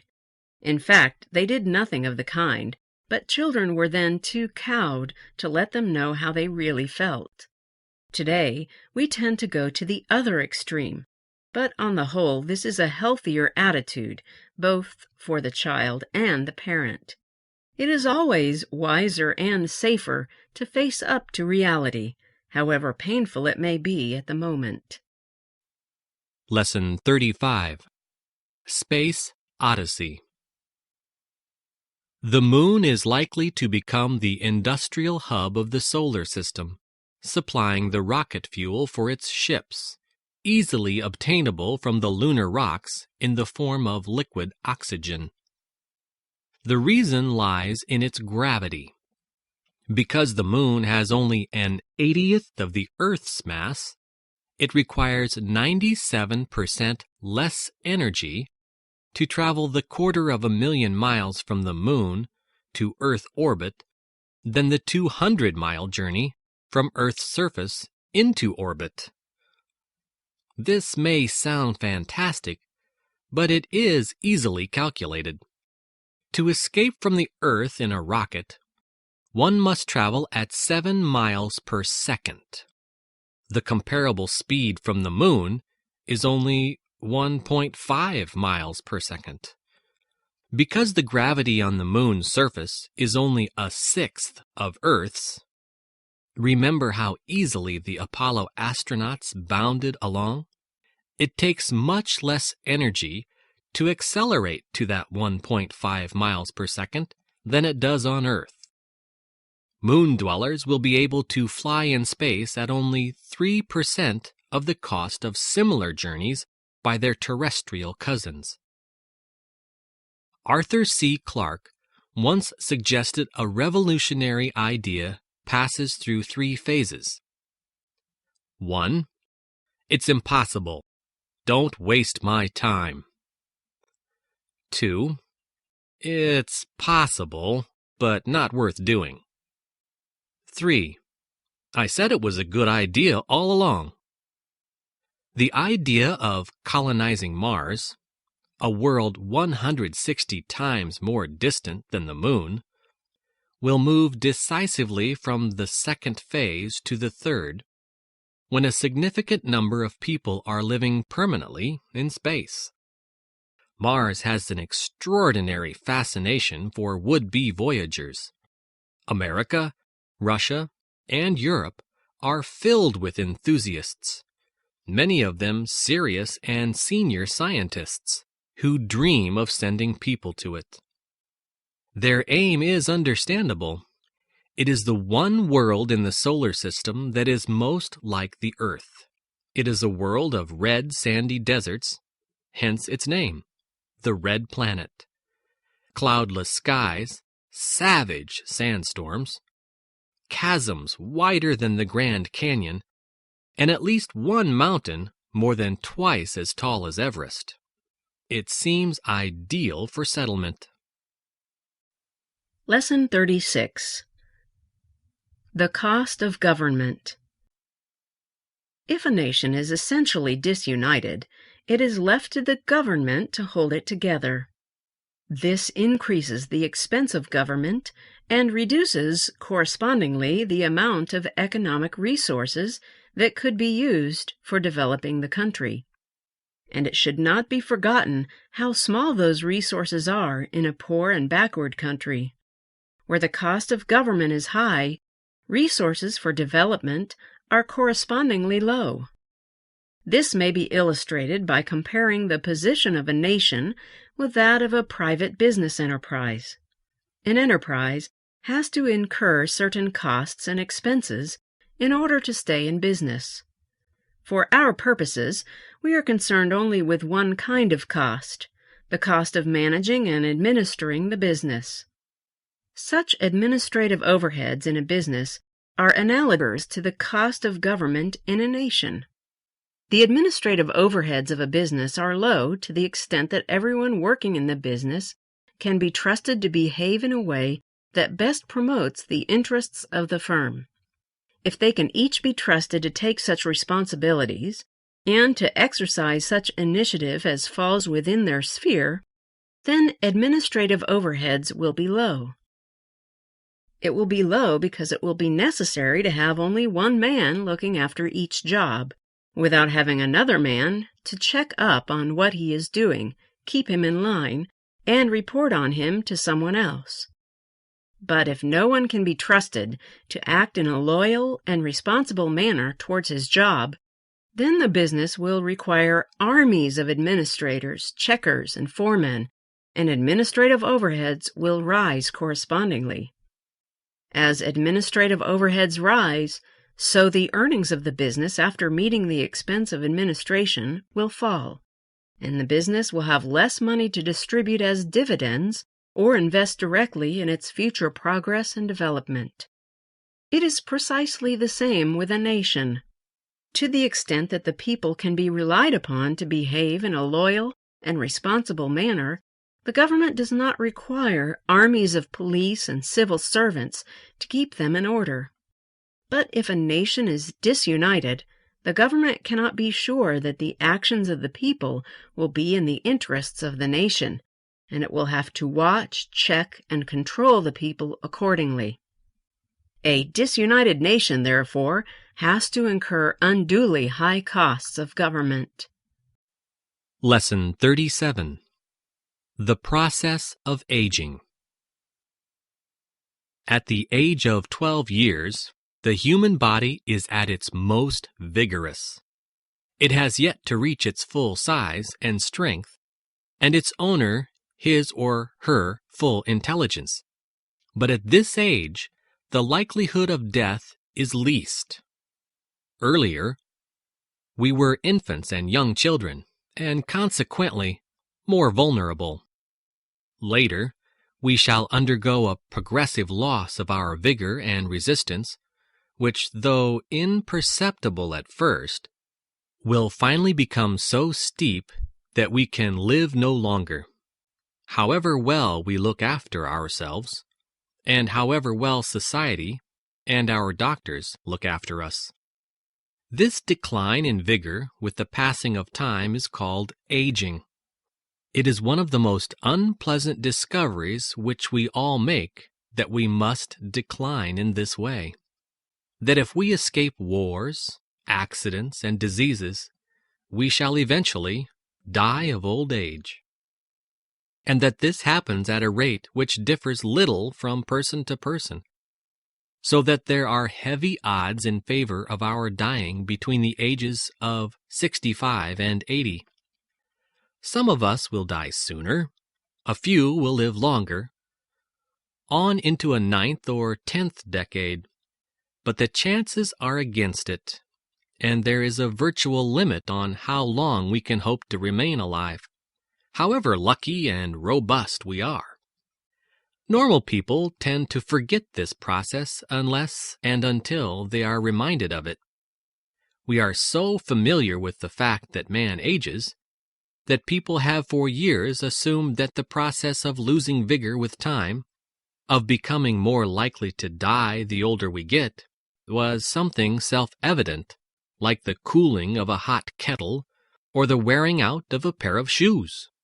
They have also assumed that all animals, and probably other organisms such as trees, or even the universe itself, must, in the nature of things, wear out, Most animals we commonly observe do in fact age as we do, if given the chance to live long enough, and mechanical systems, like a wound watch or the sun, do in fact run out of energy in accordance with the second law of thermodynamics. Whether the whole universe does so is a moot point at present. But these are not analogous to what happens when man ages. A run-down watch is still a watch and can be rewound. An old watch, by contrast, becomes so worn and unreliable that it eventually is not worth mending. But a watch could never repair itself. It does not consist of living parts, only of metal, which wears away by friction. We could, at one time, repair ourselves, well enough, at least, to overcome all but the most instantly fatal illnesses and accidents. Between 12 and 80 years, we gradually lose this power.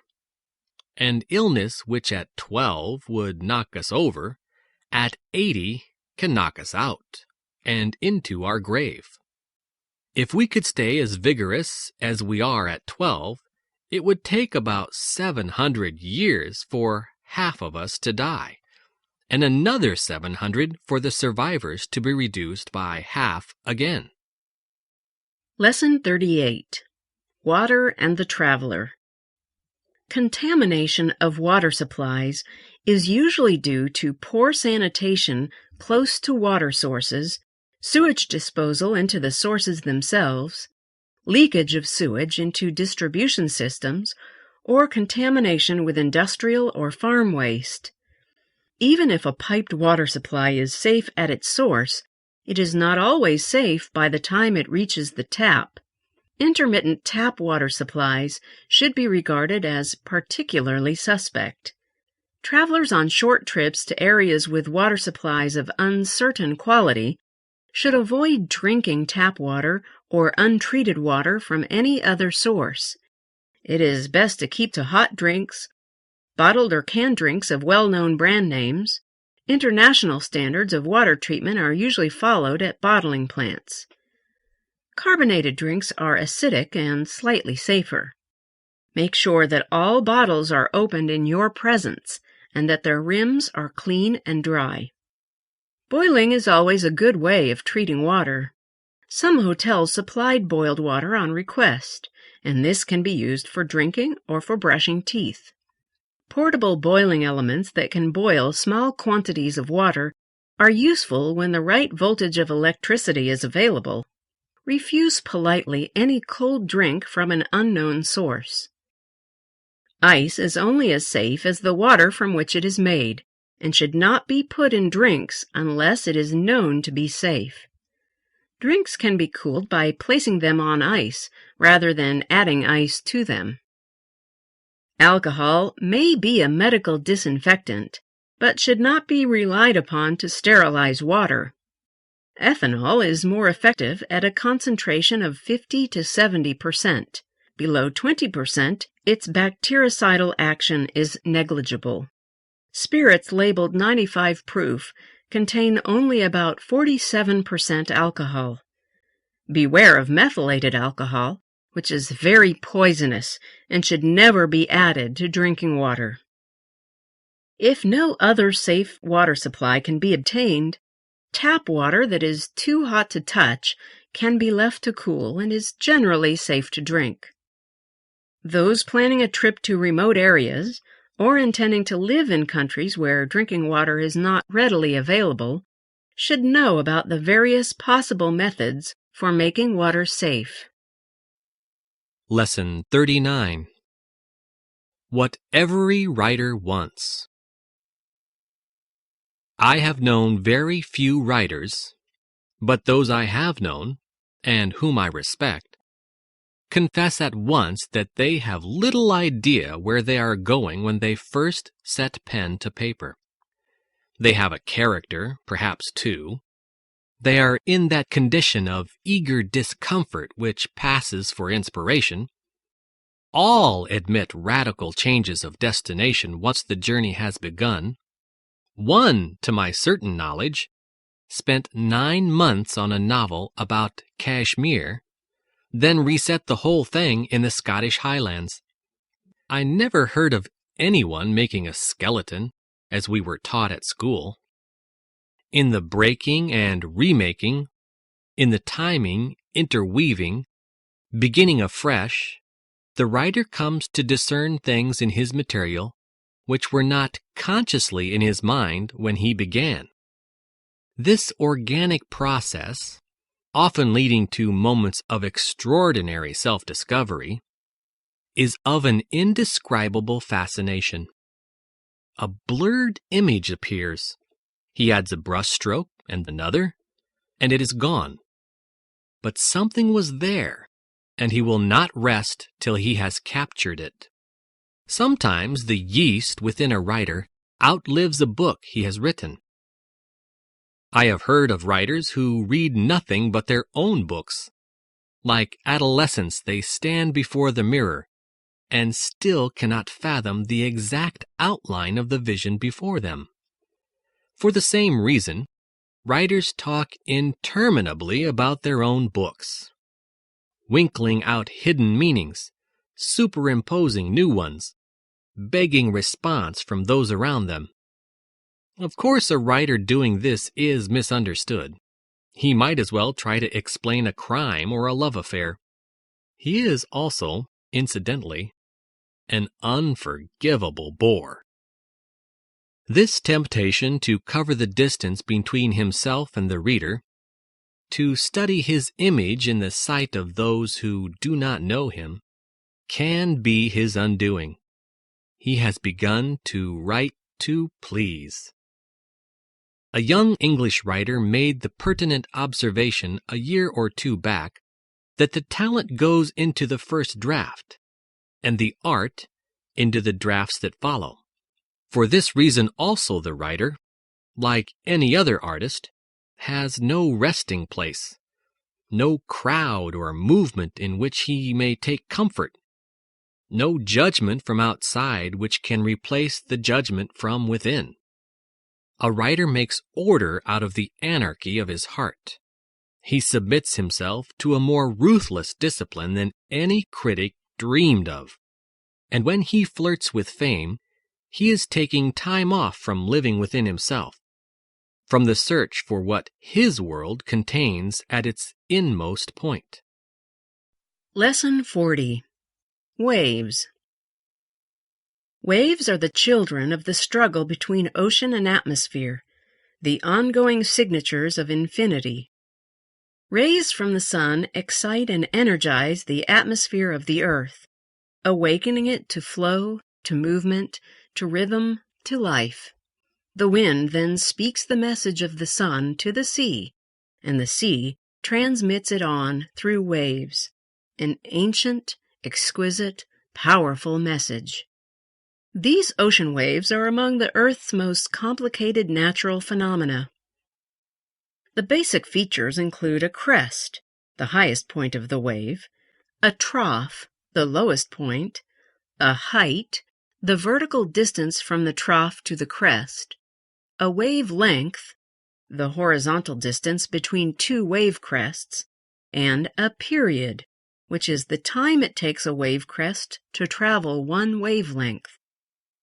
Although an ocean wave gives the impression of a wall of water moving in your direction, in actuality, waves move through the water, leaving the water about where it was. If the water was moving with the wave, the ocean and everything on it would be racing in to the shore with obviously catastrophic results.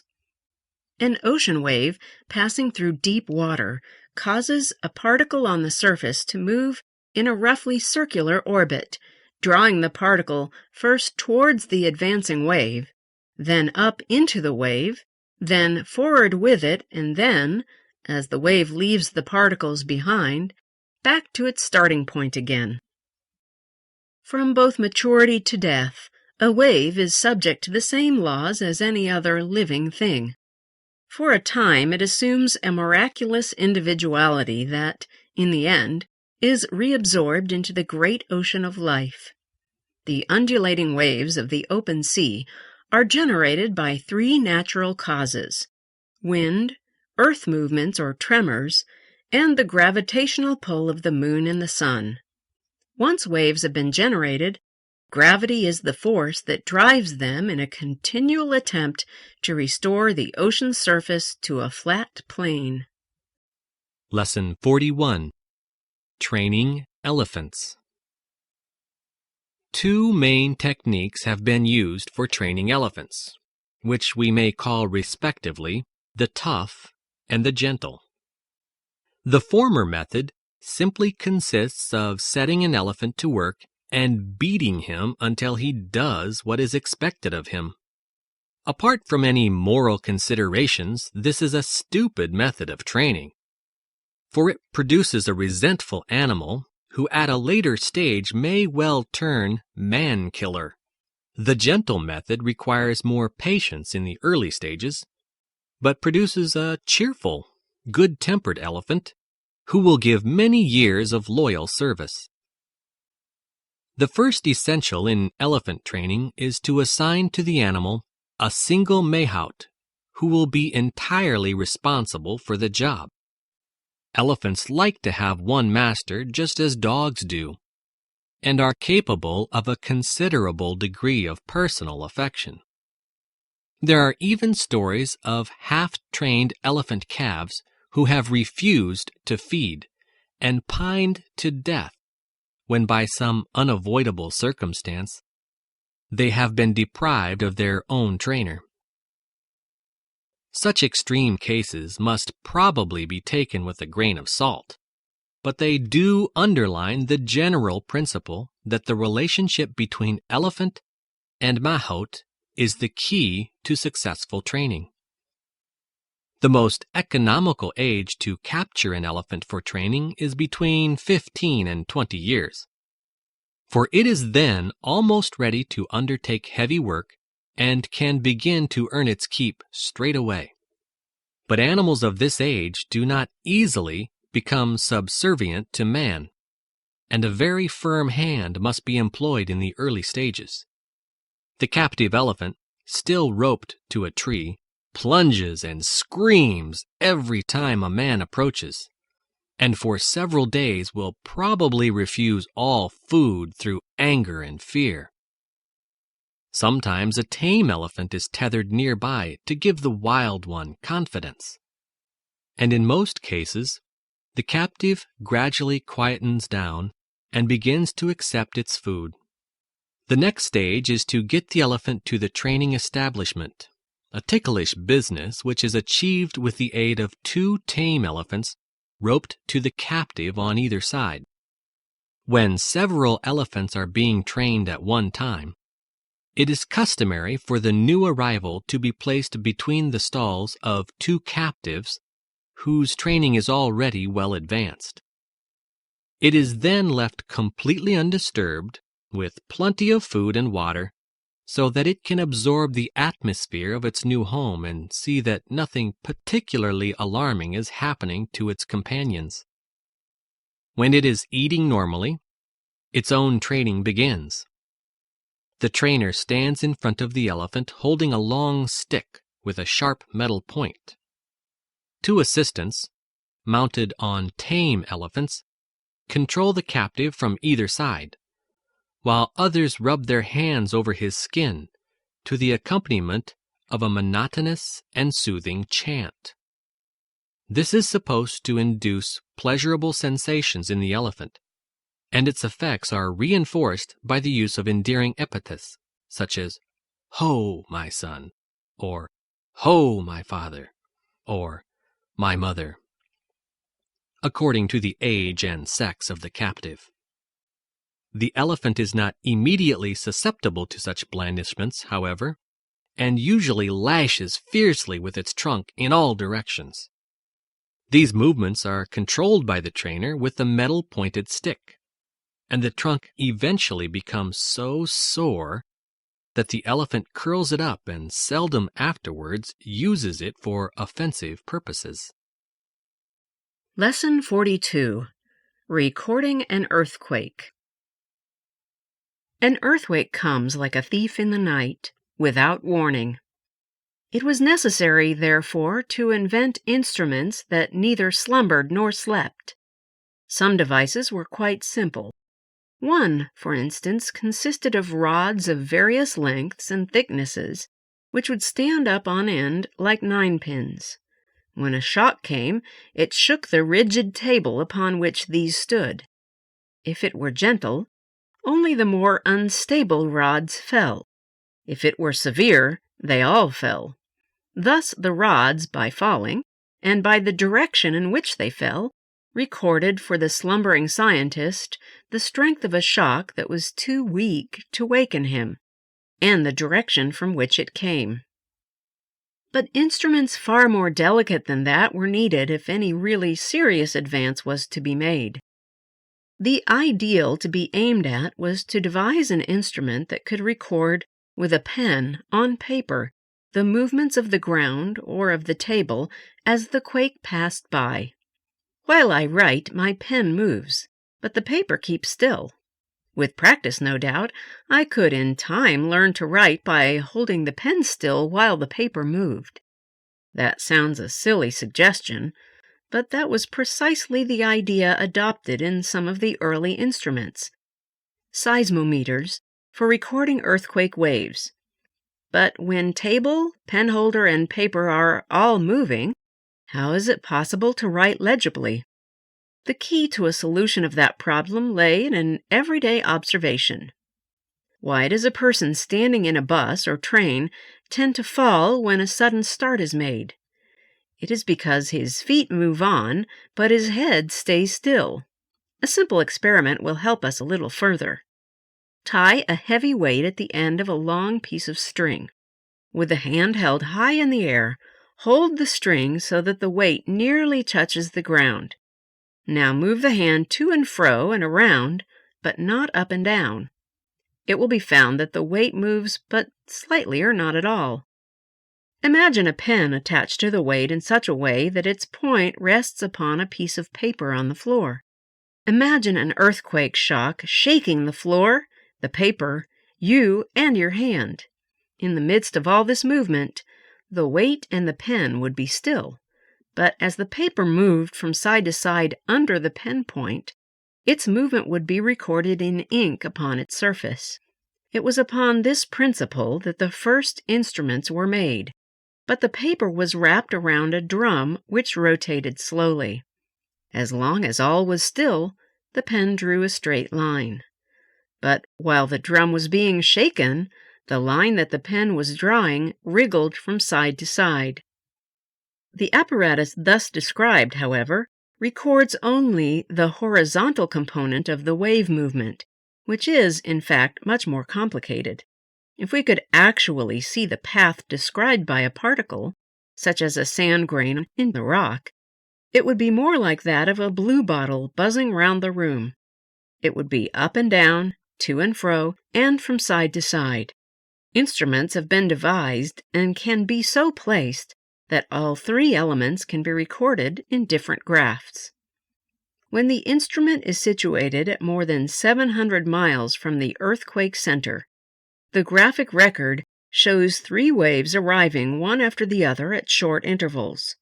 The first records the arrival of longitudinal vibrations. The second marks the arrival of transverse vibrations, which travel more slowly and arrive several minutes after the first. These two have traveled through the earth. It was from the study of these that so much was learnt about the interior of the earth.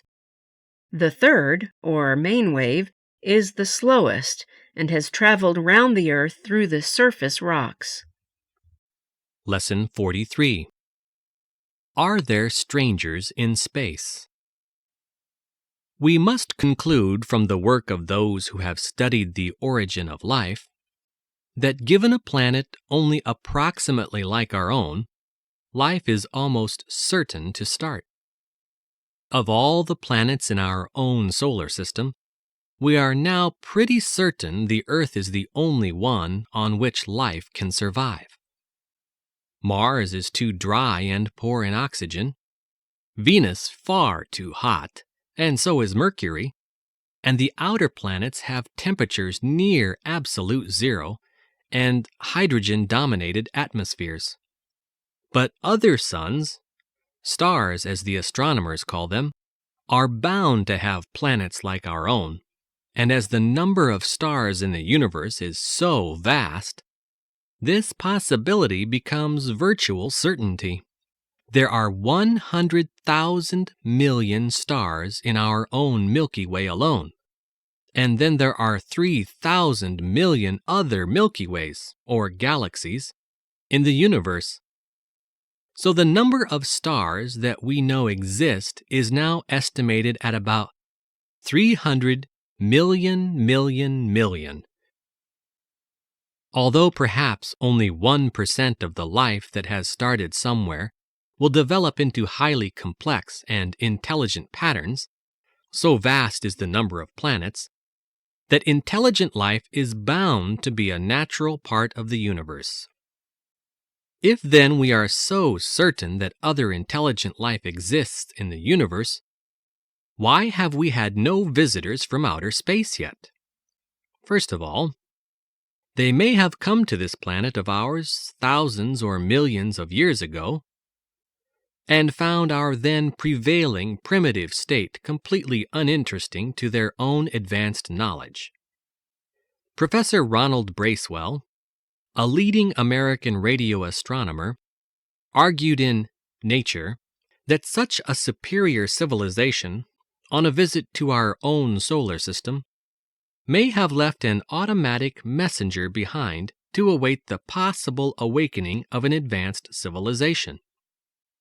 Such a messenger, receiving our radio and television signals, might well retransmit them back to its home planet, although what impression any other civilization would thus get from us is best left unsaid. But here we come up against the most difficult of all obstacles to contact with people on other planets: the astronomical distances which separate us. As a reasonable guess, they might, on an average, be 100 light years away. A light year is the distance which light travels at 186,000 miles per second in 1 year, namely 6 million miles.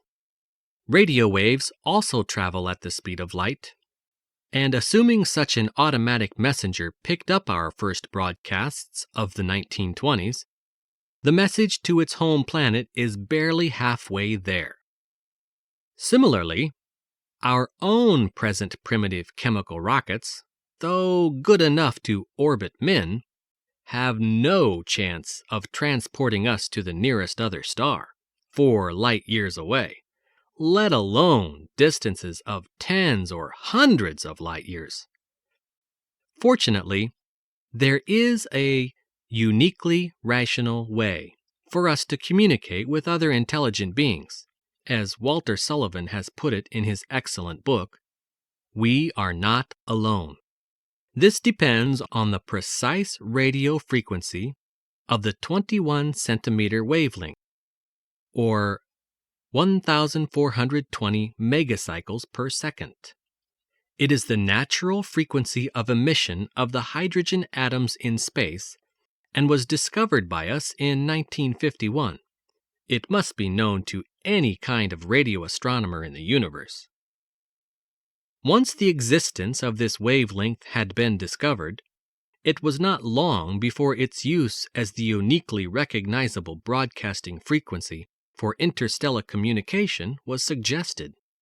Without something of this kind, searching for intelligences on other planets would be like trying to meet a friend in London without a prearranged rendezvous and absurdly wandering the streets in the hope of a chance encounter. Lesson 44. Patterns of Culture. Custom has not commonly been regarded as a subject of any great moment. The inner workings of our own brains we feel to be uniquely worthy of investigation, but custom, we have a way of thinking, is behavior at its most commonplace. As a matter of fact, it is the other way around. Traditional custom, taken the world over, is a mass of detailed behavior more astonishing than what any one person can ever evolve in individual actions, no matter how aberrant. Yet that is a rather trivial aspect of the matter. The fact of first-rate importance is the predominant role that custom plays in experience and in belief, and the very great varieties it may manifest. No man ever looks at the world with pristine eyes. He sees it edited by a definite set of customs and institutions and ways of thinking. Even in his philosophical probings, he cannot go behind these stereotypes. His very concepts of the true and the false will still have reference to his particular traditional customs. John Dewey has said in all seriousness that the part played by custom in shaping the behavior of the individual, as against any way in which he can affect traditional custom, is as the proportion of the total vocabulary of his mother tongue against those words of his own baby talk that are taken up into the vernacular of his family. When one seriously studies the social orders that have had the opportunity to develop autonomously, the figure becomes no more than an exact and matter-of-fact observation. The life history of the individual is first and foremost an accommodation to the patterns and standards traditionally handed down in his community. From the moment of his birth, the customs into which he is born shape his experience and behavior. By the time he can talk, he is the little creature of his culture, and by the time he is grown and able to take part in its activities, its habits are his habits, its beliefs his beliefs, its impossibilities his impossibilities. Every child that is born into his group will share them with him, and no child born into one on the opposite side of the globe can ever achieve the 1,000th part. There is no social problem it is more incumbent upon us to understand than this of the role of custom. Until we are intelligent as to its laws and varieties, the main complicating facts of human life must remain unintelligible. The study of custom can be profitable only after certain preliminary propositions have been accepted, and some of these propositions have been violently opposed. In the first place, any scientific study requires that there be no preferential weighting of one or another of the items in the series it selects for its consideration. In all the less controversial fields, like the study of cacti or termites, or the nature of nebulae, the necessary method of study is to group the relevant material and to take note of all possible variant forms and conditions. In this way, we have learned all that we know of the laws of astronomy, or of the habits of the social insects, let us say. It is only in the study of man himself that the major social sciences have substituted the study of one local variation, that of Western civilization. Anthropology was by definition impossible as long as these distinctions between ourselves and the primitive, ourselves and the barbarian, ourselves and the pagan held sway over people's minds. It was necessary first to arrive at that degree of sophistication where we no longer set our own belief against our neighbor's superstition. It was necessary to recognize that these institutions, which are based on the same premises, let us say the supernatural, must be considered together, our own among the rest. Lesson 45. Of Men and Galaxies. In man's early days, competition with other creatures must have been critical. But this phase of our development is now finished. Indeed, we lack practice and experience nowadays in dealing with primitive conditions. I am sure that, without modern weapons, I would make a very poor show of disputing the ownership of a cave with a bear. And in this I do not think that I stand alone.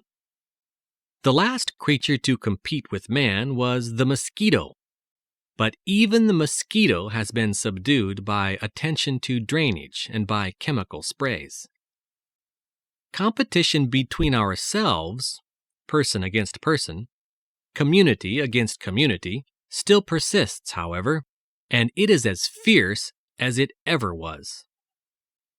But the competition of man against man is not the simple process envisioned in biology. It is not a simple competition for a fixed amount of food determined by the physical environment, because the environment that determines our evolution is no longer essentially physical. Our environment is chiefly conditioned by the things we believe. Morocco and California are bits of the earth in very similar latitudes, both on the west coasts of continents with similar climates, and probably with rather similar natural resources. Yet their present development is wholly different.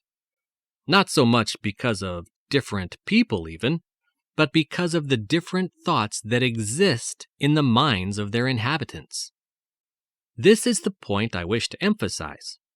The most important factor in our environment is the state of our own minds. It is well known that where the white man has invaded a primitive culture, the most destructive effects have come not from physical weapons, but from ideas. Ideas are dangerous. The Holy Office knew this full well when it caused heretics to be burned in days gone by.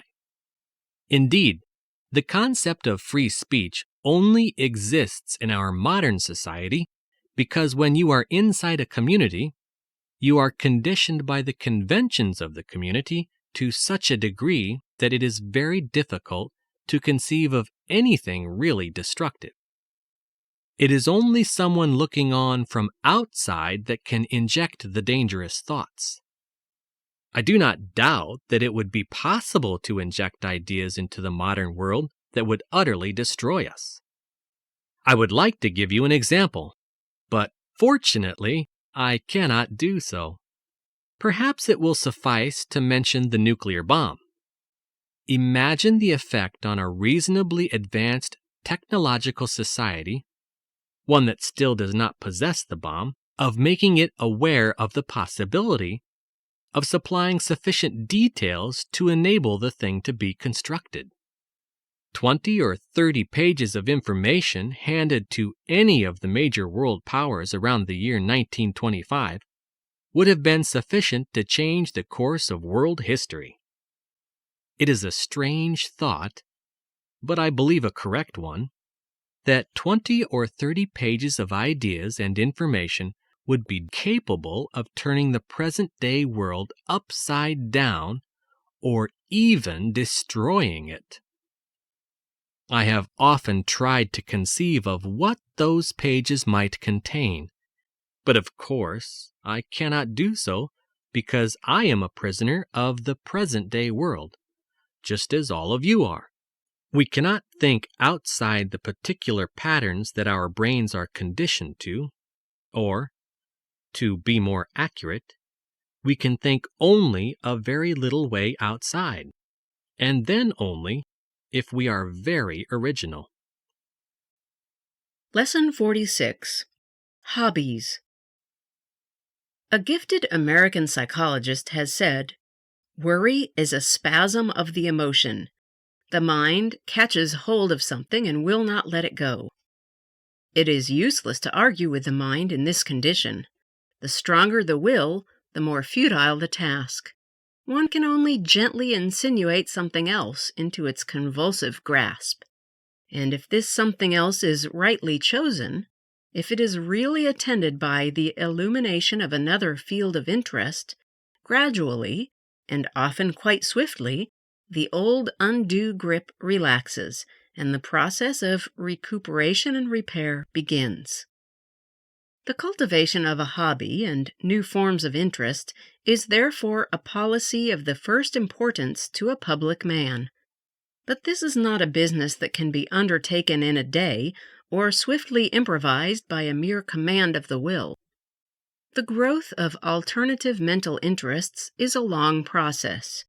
The seeds must be carefully chosen. They must fall on good ground. They must be sedulously tended, if the vivifying fruits are to be at hand when needed. To be really happy and really safe, one ought to have at least 2 or 3 hobbies, and they must all be real. It is no use starting late in life to say, "I will take an interest in this or that." Such an attempt only aggravates the strain of mental effort. A man may acquire great knowledge of topics unconnected with his daily work, and yet get hardly any benefit or relief. It is no use doing what you like. You have got to like what you do. Broadly speaking, human beings may be divided into 3 classes: those who are toiled to death, those who are worried to death, and those who are bored to death. It is no use offering the manual laborer, tired out with a hard week's sweat and effort, the chance of playing a game of football or baseball on Saturday afternoon. It is no use inviting the politician or the professional or businessman who has been working or worrying about serious things for 6 days to work or worry about trifling things at the weekend.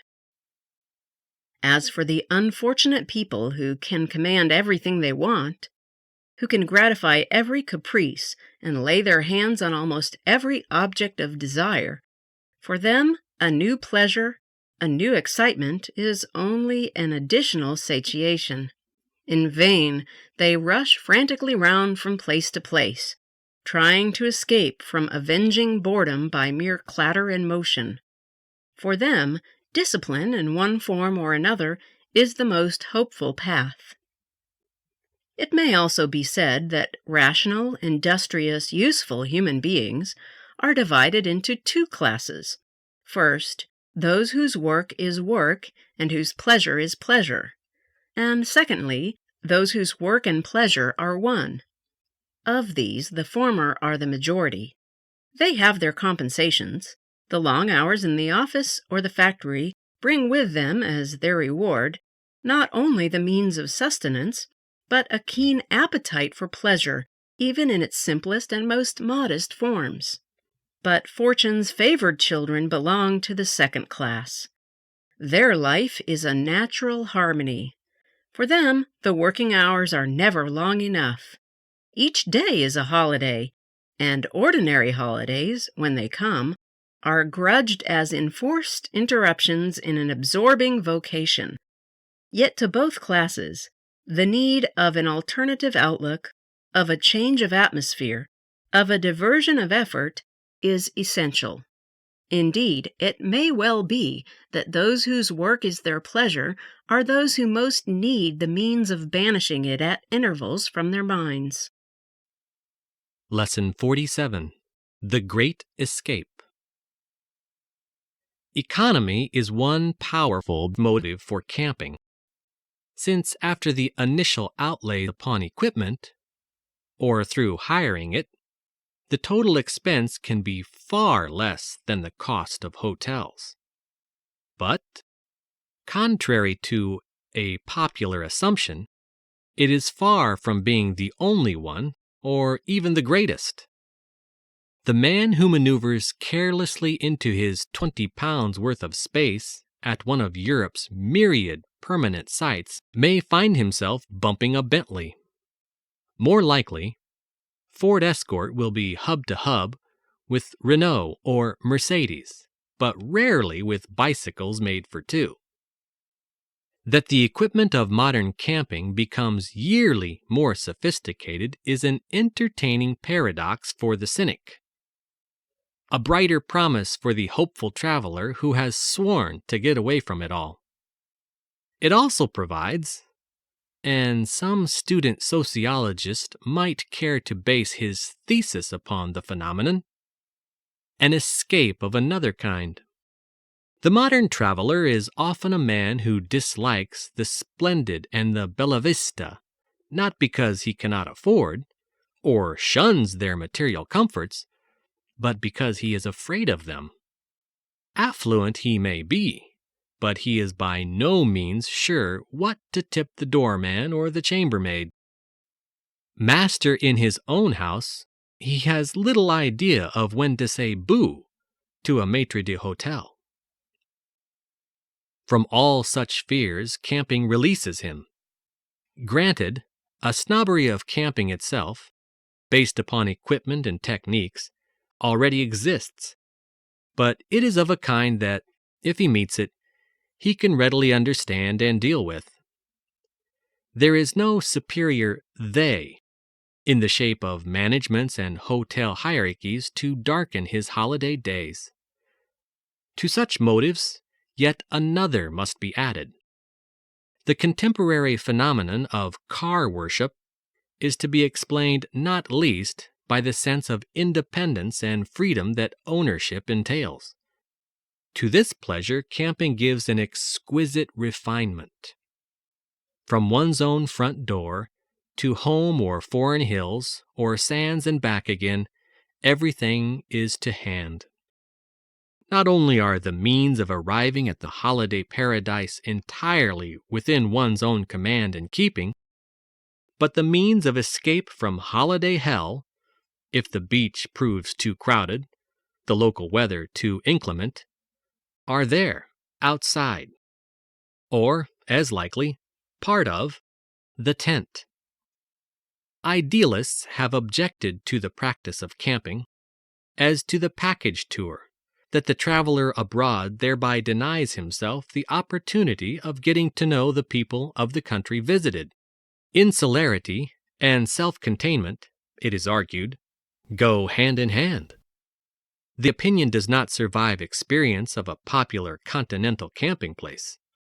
Holiday hotels tend to cater for one nationality of visitors especially, sometimes exclusively. Camping sites, by contrast, are highly cosmopolitan. Granted, a preponderance of Germans is a characteristic that seems common to most Mediterranean sites, but as yet there is no overwhelmingly specialized patronage. Notices forbidding the open-air drying of clothes, or the use of water points for car washing, or those inviting our camping friends to a dance or a boat trip are printed not only in French or Italian or Spanish, but also in English, German, and Dutch. At mealtimes, the odor of sauerkraut vies with that of garlic. The Frenchman's breakfast coffee competes with the Englishman's bacon and eggs. Whether the remarkable growth of organized camping means the eventual death of the more independent kind is hard to say. Municipalities naturally want to secure the campers' site fees and other custom. Police are wary of itinerants who cannot be traced to a recognized camp boundary or to four walls. But most probably, it will all depend upon campers themselves. How many heath fires they cause, how much litter they leave, in short, whether or not they wholly alienate landowners and those who live in the countryside. Only good scouting is likely to preserve the freedoms so dear to the heart of the eternal Boy Scout. Lesson 48. Planning a Share Portfolio. There is no shortage of tipsters around offering get-rich-quick opportunities. But if you are a serious private investor, leave the Las Vegas mentality to those with money to fritter. The serious investor needs a proper portfolio, a well-planned selection of investments, with a definite structure and a clear aim.